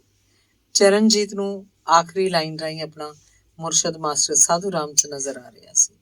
ਅੰਜਲੀ ਨੂੰ ਵੀ ਥੋੜ੍ਹੀ ਬਹੁਤ ਗੱਲ ਸਮਝ ਆ ਰਹੀ ਸੀ। ਥੋੜਾ ਚਿਰ ਰੁਕਣ ਪਿੱਛੋਂ ਮਾਸਟਰ ਜੀ ਨੇ ਆਪਣੀ ਗੱਲ ਜਾਰੀ ਰੱਖਦਿਆਂ ਅੱਗੇ ਡਾਇਰੀ ਪੜ੍ਹਨੀ ਸ਼ੁਰੂ ਕੀਤੀ। ਔਰ ਸੁਣੋ, ਪਲਟੂ ਸਾਹਿਬ ਕਿਆ ਫਰਮਾਉਂਦੇ ਹੈ, ਇਹ ਵੀ ਬਹੁਤ ਬੜੇ ਮਹਾਤਮਾ ਥੇ। वह दरबार बहारा साधु, हिंदू मुसलमान से न्यारा, मक्के रहे न ठाकुर द्वारे, है सब में सब खोजन हारा। नैन दरबार न तीरथ संगा, गंगा नीर न तुलसी पंगा, सालिग राम न महजद कोई, ऊहा जनेब न सुन्नत होई, पढ़ै नवाज न लावे पूजा, पंडित काजी बसै न दूजा, फेरे न तस्बीह जपै न माला, ना मुर्दा ना करे हलाला। मतलब कि लोग जात पात और अंध विश्वासां वांग गुमे रहंदे आ, ਰੱਬ ਨੂੰ ਧਿਆਉਣ ਦੇ ਆਪਣੇ ਆਪਣੇ ਤਰੀਕੇ ਘੜ ਰੱਖੇ ਹੈ। ਪਰ ਐਸੇ ਫਕੀਰ ਵੀ ਹੋਏ ਹੈ ਜਿਨ੍ਹਾਂ ਨੂੰ ਰੱਬ ਰੰਗਮਾਂ ਨਜ਼ਰ ਆਉਂਦਾ ਹੈ। ਬੁੱਲੇ ਸ਼ਾਹ ਦਾ ਕਲਾਮ ਸੁਣੋ, ਬਿੰਦਰਾ ਬਨ ਮੈਂ ਗਊਆਂ ਚਰਾਵੇਂ, ਲੰਕਾ ਤੇ ਚੜਨਾਦ ਵਜਾਵੇਂ, ਮੱਕੇ ਦਾ ਬਣ ਹਾਜੀ ਆਵੇਂ, ਵਾਹਵਾ ਰੰਗ ਵਟਾਈ ਦਾ। ਹੈ ਨਾ ਕਮਾਲ ਦੀ ਮਿਸਾਲ। ਬੁੱਲੇ ਸ਼ਾਹ ਨੂੰ ਰੱਬ ਹਰ ਜਗ੍ਹਾ ਹਰ ਚੀਜ਼ ਮਾਂ ਨਜ਼ਰ ਆ ਰਿਹਾ ਹੈ। ਔਰ ਸੁਣੋ, ਹਮਾਰੇ ਆਦਿ ਗ੍ਰੰਥ श्री गुरु ग्रंथ साहब में क्या शब्द फरमान है, जय आप रचियो प्रपंच आकार, ते गुण में दीने विस्तार। ये सारा ब्रह्मांड है ही रब दी माया, है कि नहीं। और अगे गुरु साहब दा फरमान है, आप आकार आप निरंकार, कट कट कट सब कट आधार। रब ਤਾਂ ਸਾਰਿਆਂ ਜੀਵਾਂ ਵਾਂ ਵਿਆਪਕ ਹੈ। ਹੁਣ ਰਹੀ ਬਾਤ ਰੱਬ ਨੂੰ ਖੋਜਣ ਦੀ, ਪਰਮਾਤਮਾ ਦੇ ਮਿਲਾਪ, ਸੱਚੀ ਆਤਮਕ ਸ਼ਾਂਤੀ, ਮਨ ਦੀ ਨਿਰਮਲਤਾ ਹਾਸਲ ਕਰਨ ਵਾਸਤੇ ਬੁੱਲੇ ਸ਼ਾਹ ਨੇ ਇੱਕੋ ਨੁਕਤੇ ਮੈਂ ਗੱਲ ਮੁਕਾਤੀ। ਇੱਕ ਨੁਕਤੇ 'ਚ ਗੱਲ ਮੁੱਕਦੀ ਏ। ਮਾਸਟਰ ਜੀ ਨੇ ਆਪਣੇ ਸੱਜੇ ਹੱਥ ਦੀ ਉਂਗਲ ਉੱਚੀ ਕਰਕੇ ਅੱਗੇ ਪੜ੍ਹਨਾ ਸ਼ੁਰੂ ਕੀਤਾ। ਫੜ ਨੁਕਤਾ ਛੋੜ ਹਿਸਾਬਾਂ ਨੂੰ, ਕਰ ਦੂਰ ਕੁਫਰ ਦੀਆਂ ਬਾਬਾਂ ਨੂੰ, ਲਾ ਦੋਜ਼ਖ ਗੋਰ ਅਜ਼ਾਬਾਂ ਨੂੰ, ਕਰ ਸਾਫ਼ ਦਿਲੀ ਦੀਆਂ ਖ਼ਾਬਾਂ ਨੂੰ। ਗੱਲ ਇਸੇ ਘਰ 'ਚ ਟੁੱਕਦੀ ਏ, ਇੱਕ ਨੁਕਤੇ 'ਚ ਗੱਲ ਮੁੱਕਦੀ ਏ। ਐਵੇਂ ਮੱਥਾ ਜਿਮੀ ਕਸਾਈ ਦਾ, ਲੰਮਾ ਪਾ ਮਹਿਰਾਬ ਦਿਖਾਈ ਦਾ। ਮਾਸਟਰ ਜੀ ਨੇ ਅੰਜਲੀ ਨੂੰ ਕਿਹਾ, ਬੇਟੇ ਇਹ ਤੇਰੇ ਪਾਪਾ ਦੇ ਵਿਚਾਰਾਂ ਵਾਲੀ ਗੱਲ ਦਾ ਸਬੂਤ ਹੈ। ਉਹਨਾਂ ਨੇ ਫਿਰ ਪੜ੍ਹਨਾ ਸ਼ੁਰੂ ਕੀਤਾ। ਐਵੇਂ ਮੱਥਾ ਜਿਮੀ ਕਸਾਈ ਦਾ, ਲੰਮਾ ਪਾ ਮਹਿਰਾਬ ਦਿਖਾਈ ਦਾ, ਪੜ੍ਹ ਕਲਮਾ ਲੋਕ ਹਸਾਈ ਦਾ, ਦਿਲ ਅੰਦਰ ਸਮਝ ਨਾ ਲਿਆਈ ਦਾ। ਕਦੀ ਬਾਤ ਸੱਚੀ ਵੀ ਲੁਕਦੀ ਏ, ਇੱਕ ਨੁਕਤੇ 'ਚ ਗੱਲ ਮੁੱਕਦੀ ਏ। ਕੋਈ ਹਾਜੀ ਬਣ ਆਏ ਜੀ, ਗੱਲ ਨੀਲੇ ਜਾਮੇ ਪਾਏ ਜੀ, ਹੱਜ ਵੇਚ ਟਕੇ ਲੈ ਖਾਏ ਜੀ, ਭਲਾ ਇਹ ਗੱਲ ਕਿਹਨੂੰ ਭਾਏ ਜੀ। ਕਦੀ ਬਾਤ ਸੱਚੀ ਵੀ ਲੁਕਦੀ ਏ, ਇੱਕ ਨੁਕਤੇ 'ਚ ਗੱਲ ਮੁੱਕਦੀ ਏ। ਇੱਕ ਜੰਗਲ ਬਹਿ ਨਹੀਂ ਜਾਂਦੇ ਨਹੀਂ, ਇੱਕ ਦਾਣਾ ਰੋਜ਼ ਲੈ ਖਾਂਦੇ ਨਹੀਂ, ਬੇਸਮਝ ਵਜੂਦ ਥਕਾਂਦੇ ਨਹੀਂ, ਘਰ ਆਵਣ ਹੋ ਕੇ ਮੰਨਦੇ ਨਹੀਂ। ਐਵੇਂ ਚਿੱਲਿਆਂ ਵਿੱਚ ਜਿੰਦ ਸੁੱਕਦੀ ਏ, ਇੱਕ ਨੁਕਤੇ ਵਿੱਚ ਗੱਲ ਮੁੱਕਦੀ ਏ। ਹੁਣ ਦੇਖੋ ਰੱਬ ਦੇ ਬਾਰੇ ਮਾਂ ਗੱਲ ਬਿਲਕੁਲ ਸਾਫ਼ ਹੈ ਕਿ ਨਹੀਂ। ਇੱਕ ਨੁਕਤਾ ਪਕੜ ਲੈਣ ਕੀ ਬਾਤ ਹੈ। ਅੱਛਾ, ਰੱਬ ਦੇ ਬਾਰੇ ਮਾਂ ਸੰਤ ਮਹਾਤਮਾ ਔਰ ਭਗਤ ਲੋਕ ਕਿਆ ਕਹਿੰਦੇ ਆ, ਸੁਣੋ। ਭਗਤ ਕਬੀਰ ਜੀ ਦਾ ਫਰਮਾਨ ਹੈ, ਮਾਲਾ ਤਿਲਕ ਪਹਿਰ ਮਨਮਾਨਾ, ਲੋਗਨ ਰਾਮ ਖਿਲੌਣਾ ਜਾਣਾ। ਔਰ ਅੱਗੇ ਕਾਜੀ ਕਥੈ ਕਤੇਬ ਕੁਰਾਨਾ, ਪੰਡਤ ਵੇਦ ਪੁਰਾਨਾ, ਵੈ ਅਛਰ ਤੋਂ ਲਖਾ ਨਾ ਜਾਈ, ਮਾਤਰਾ ਲਗੇ ਨਾ ਕਾਨਾ। ਜਿਹੜੇ ਲੋਕ ਪੱਥਰਾਂ ਦੀ ਪੂਜਾ ਕਰਦੇ ਆ ਉਹਨਾਂ ਦੇ ਬਾਰੇ ਮਾਂ ਕਬੀਰ ਜੀ ਫਰਮਾਉਂਦੇ ਆ, ਪਾਥਰ ਕੀ ਇੱਕ ਨਾਪ ਬਣਾਈ, ਉਤਰਾ ਚਾਹੇ ਛਿਨਮੇ।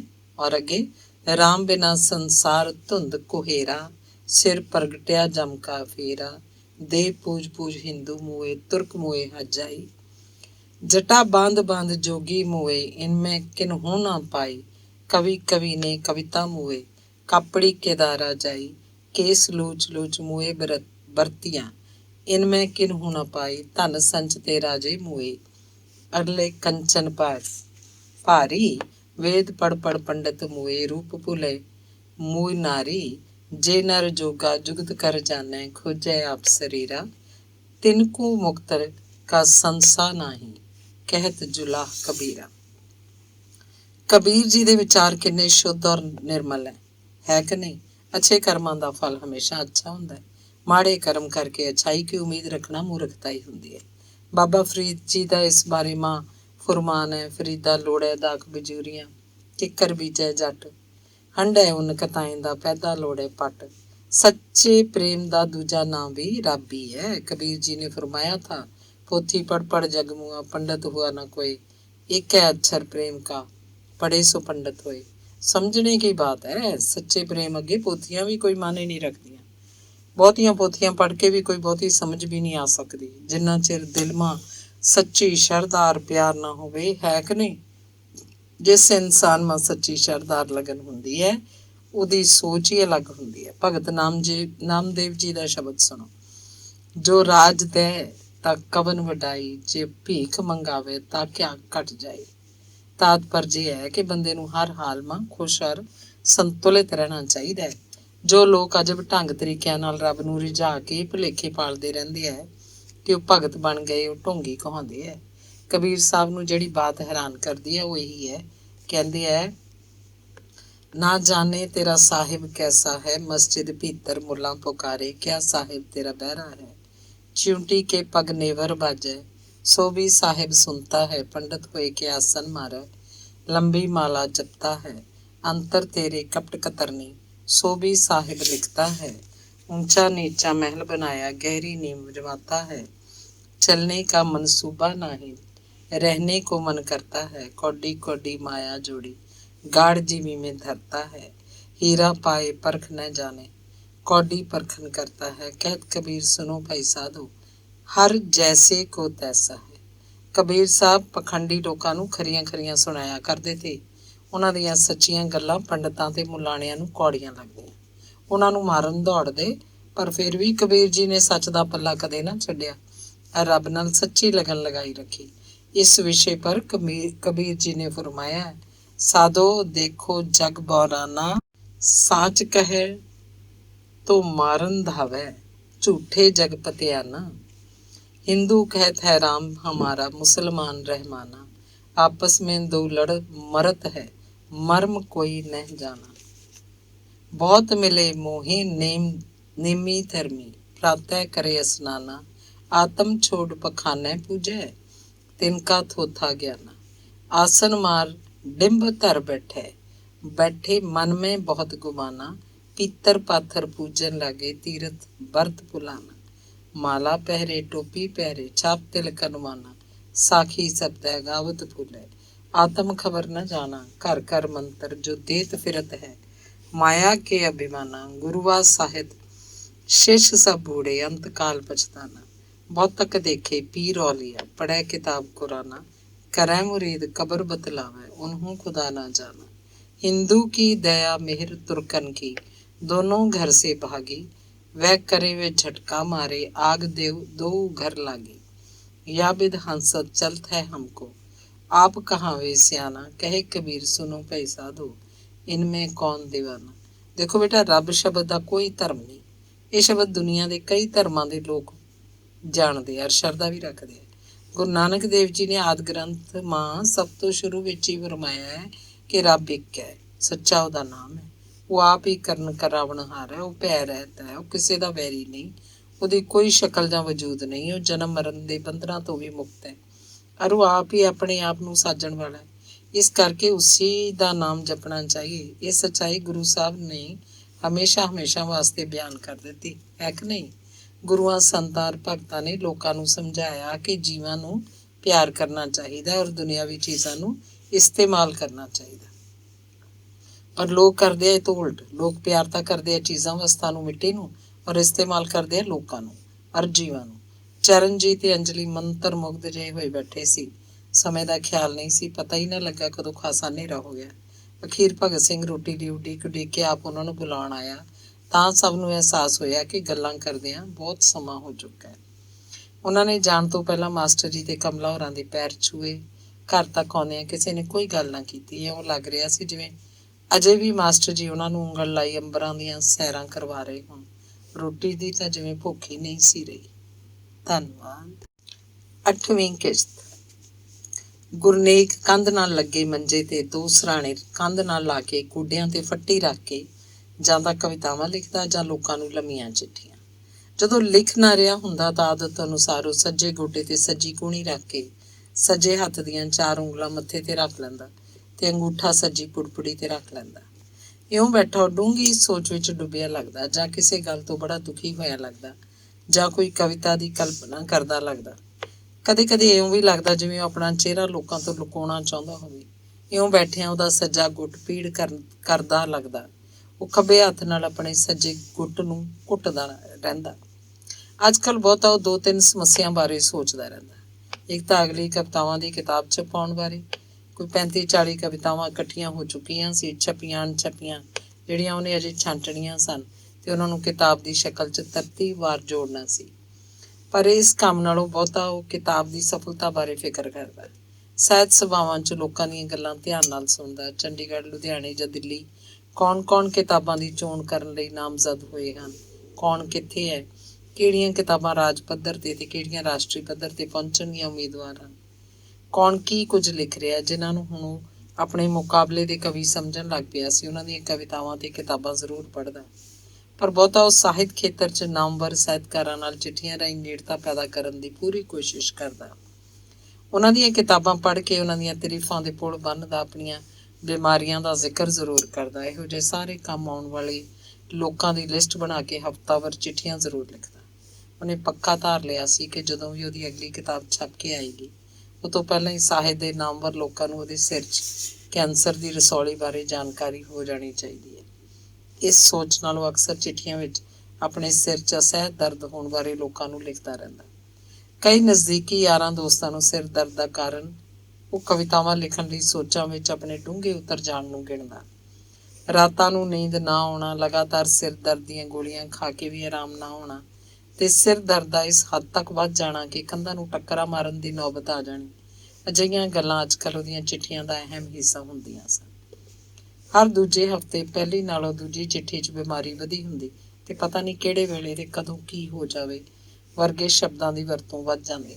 ਢਿੱਡ ਦੀ ਪੁਰਾਣੀ ਬਿਮਾਰੀ ਤਾਂ ਪਿੱਛਾ ਛੱਡ ਹੀ ਨਹੀਂ ਸੀ ਰਹੀ, ਪਹਿਲੇ ਫਿਕਰਿਆਂ 'ਚ ਹੁੰਦੀ। ਆਪਣੀ ਬਿਮਾਰੀ ਦੇ ਲੰਮੇ ਬਿਆਨ ਮਗਰੋਂ ਆਪਣੀਆਂ ਕਵਿਤਾਵਾਂ ਵਿੱਚੋਂ ਕੋਈ ਤਰਸਮਈ ਹਾਲਤ ਬਿਆਨ ਕਰਦੀਆਂ 1-2 ਲਾਈਨਾਂ ਵੀ ਲਿਖ ਛੱਡਦਾ। ਕਈ ਤਾਂ ਪੜ੍ਹ ਕੇ ਜਾਂ ਸੁਣੀ ਸੁਣਾਈ ਗੱਲ ਪਿੱਛੇ ਉਹਦਾ ਦੂਰੋਂ ਖਾਸ ਚੱਲ ਕੇ ਪਤਾ ਲੈਣ ਵੀ ਆ ਜਾਂਦੇ। ਉਹਨਾਂ ਦਾ ਇਉਂ ਉਹਨੂੰ ਮਿਲਣ ਲਈ ਆਉਣਾ ਉਹਦੇ ਮਨ ਨੂੰ ਬੜੀ ਤਸੱਲੀ ਦਿੰਦਾ। ਦੂਜੀ ਗੱਲ ਜਿਹੜੀ ਉਹਦੇ ਦਿਮਾਗ ਦਾ ਖਾਸ ਹਿੱਸਾ ਮੱਲੀ ਰੱਖਦੀ, ਉਹ ਸੀ ਮੁਖਤਿਆਰ ਦੀ ਮਾਂ ਦਾ ਅੰਗੂਠਾ ਲਾ ਕੇ ਦਿੱਤਾ ਹੋਇਆ ਸਰਕਾਰੀ ਕਾਗਜ਼। ਉਸ ਗੱਲ ਦਾ ਧੂੰਆਂ ਤੱਕ ਵੀ ਨਹੀਂ ਸੀ ਨਿਕਲਣ ਦੇਣਾ ਚਾਹੁੰਦਾ ਤੇ ਉਹਦੇ ਦਿਮਾਗ ਵਿੱਚ ਇਹ ਸੋਚ ਘੁੰਮਦੀ ਰਹਿੰਦੀ ਕਿ ਕਿਵੇਂ ਉਹ ਬਿਨਾਂ ਮੁਖਤਿਆਰ ਦੀ ਮਾਂ ਨੂੰ ਪਤਾ ਲੱਗਣ ਦੇ ਉਹਨਾਂ ਦੀ ਜ਼ਮੀਨ ਦਾ ਸੌਦਾ ਕਰਕੇ 4 ਪੈਸੇ ਵੱਟ ਲਏ। ਅਖੀਰ ਸਲਾਹ ਕਰਨ ਲਈ ਉਹਨੂੰ ਰਾਜਕੁਮਾਰ ਵਕੀਲ ਹੀ ਖੜਾ ਦਿਸਦਾ। ਉਹਨੂੰ ਅੰਦਰੋਂ ਡਰ ਵੀ ਲੱਗਦਾ, ਪਰ ਉਹ ਆਪਣੀ ਆਰਥਿਕ ਤੰਗੀ ਦੂਰ ਕਰਨ ਲਈ ਛੇਤੀ ਕੋਈ ਕਦਮ ਚੁੱਕਣਾ ਚਾਹੁੰਦਾ ਸੀ। ਪਿੱਛੋਂ ਕਿਸੇ ਨੂੰ ਪਤਾ ਲੱਗਣ ਦੇ ਡਰੋਂ ਵੀ ਉਹ ਕੁਝ ਕਰ ਨਹੀਂ ਸੀ ਰਿਹਾ। ਇੱਕ ਪਾਸੇ ਉਹਨੂੰ ਸਾਹਿਤਿਕ ਖੇਤਰ 'ਚ ਮਿਲੀ ਪ੍ਰਸਿੱਧੀ ਚੰਗੀ ਲੱਗਦੀ, ਲੋਕ ਕਵਿਤਾ ਦੇ ਖੇਤਰ 'ਚ ਉਹਨੂੰ ਜਾਣਦੇ ਹੀ ਨਹੀਂ ਸਨ, ਸਗੋਂ ਇੱਜ਼ਤ ਵੀ ਕਰਦੇ ਸਨ। ਆਕਾਸ਼ਵਾਣੀ ਤੋਂ ਕਵਿਤਾ ਪੜ੍ਹਨ ਲਈ ਤਾਂ ਕਵੀ ਦਰਬਾਰਾਂ ਲਈ ਲਗਾਤਾਰ ਸੱਦੇ ਆਉਂਦੇ ਰਹਿੰਦੇ ਸਨ। ਉਹਦੇ ਇੱਕ ਆਲੋਚਕ ਦੋਸਤ ਨੇ ਤਾਂ ਉਹਨੂੰ ਕੀਟਸ ਤੇ ਸ਼ੈਲੇ ਵਰਗਾ ਵੀ ਕਹਿ ਦਿੱਤਾ ਸੀ। ਉਹਦੀਆਂ ਕਵਿਤਾਵਾਂ ਦਾ ਹਿੰਦੀ 'ਚ ਤਰਜਮਾ ਹੋਣ ਲੱਗ ਪਿਆ ਸੀ, ਪਰ ਜਦੋਂ ਉਹਨੂੰ ਘਰ ਵਿੱਚ ਅਤ ਜ਼ਰੂਰੀ ਚੀਜ਼ਾਂ ਖਰੀਦਣ ਦੀ ਲੋੜ ਪੈਂਦੀ ਤਾਂ ਪੂਰੀ ਨਹੀਂ ਸੀ ਪੈਂਦੀ। ਅਗਲੀ ਕਿਤਾਬ ਛਾਪਣ ਲਈ 2-3 ਪਬਲਿਸ਼ਰਾਂ ਵੱਲੋਂ ਚਿੱਠੀਆਂ ਵੀ ਪਹੁੰਚ ਗਈਆਂ ਸੀ, ਪਰ ਉਹਨੂੰ ਕਿਤਾਬ ਵਿੱਚੋਂ ਆਮਦਨ ਦੇ ਬਹੁਤੇ ਸਾਧਨ ਨਹੀਂ ਸਨ ਦਿਸਦੇ। ਉਹ ਪ੍ਰਸਿੱਧੀ ਦੇ ਨਾਲ ਨਾਲ ਥੋੜ੍ਹਾ ਅਮੀਰ ਹੋਣਾ ਵੀ ਲੋਚਦਾ।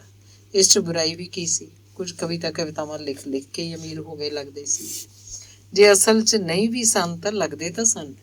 ਦਿਨ ਬ ਦਿਨ ਮੁਖਤਿਆਰ ਕਿਆਂ ਵਾਲੀ ਜ਼ਮੀਨ ਹੀ ਉਹਨੂੰ ਖਿੱਚ ਪਾਉਂਦੀ ਰਹਿੰਦੀ। ਉਹ ਕਿਸੇ ਨਾਲ ਆਪਣੇ ਦਿਲ ਦੀ ਗੱਲ ਸਾਂਝੀ ਵੀ ਨਾ ਕਰ ਸਕਦਾ, ਬਸੰਤ ਨਾਲ ਵੀ ਨਹੀਂ। ਉਹ ਕੀ ਸੋਚੇਗੀ ਉਹਦੇ ਬਾਰੇ? ਉਹਦੀ ਨਜ਼ਰ 'ਚ ਲਾਲਚੀ ਨਹੀਂ ਸੀ ਦਿਸਣਾ ਚਾਹੁੰਦਾ, ਭਾਵੇਂ ਪੈਸੇ ਦੀ ਕਮੀ ਉਹਨੂੰ ਵੀ ਬੁਰੀ ਲੱਗਦੀ ਸੀ। ਉਹਨੂੰ ਤਾਂ ਭੋਲੀ ਭਾਲੀ ਘਰੇਲੂ ਤੀਵੀਂ ਤੋਂ ਵੱਧ ਕੁਝ ਨਹੀਂ ਸੀ ਸਮਝਦਾ। ਆਪਣੇ ਆਪ ਨੂੰ ਪਾਕ ਸਾਫ਼ ਬਣਾ ਕੇ ਰੱਖਣਾ ਉਸ ਲਈ ਕੋਈ ਔਖਾ ਕੰਮ ਨਹੀਂ ਸੀ। ਬੜੀ ਹੁਸ਼ਿਆਰੀ ਤੇ ਸਫਾਈ ਨਾਲ ਕਈ ਗਲਤ ਗੱਲਾਂ ਉਹ ਆਰਾਮ ਨਾਲ ਉਹ ਤੋਂ ਲੁਕਾ ਜਾਂਦਾ ਤੇ ਕੁਝ ਹੋਰ ਹੀ ਕਹਾਣੀ ਸੁਣਾ ਕੇ ਗੱਲ ਆਈ ਗਈ ਕਰ ਛੱਡਦਾ। ਬਸੰਤ ਵੀ ਬਹੁਤਾ ਅੰਦਰ ਬਾਹਰ ਜਾਣਾ ਜਾਂ ਆਂਢ ਗੁਆਂਢ ਤੀਵੀਆਂ 'ਚ ਬਹਿ ਕੇ ਰਾਜ਼ੀ ਨਹੀਂ ਸੀ। ਉਂਝ ਵੀ ਬਸੰਤ ਨੇ ਕਦੇ ਉਹਦੇ ਤੇ ਸ਼ੱਕ ਨਹੀਂ ਸੀ ਕੀਤਾ। ਉਹਦਾ ਸੁਭਾਅ ਵੀ ਕੁਛ ਅਜਿਹਾ ਸੀ, ਪਰ ਫਿਰ ਵੀ ਕਦੇ ਕਦਾਈ ਉਹਦੀਆਂ ਦੱਸੀਆਂ ਗੱਲਾਂ ਦਾ ਮਤਲਬ ਸਮਝਣ ਦੀ ਕੋਸ਼ਿਸ਼ ਜ਼ਰੂਰ ਕਰਦੀ।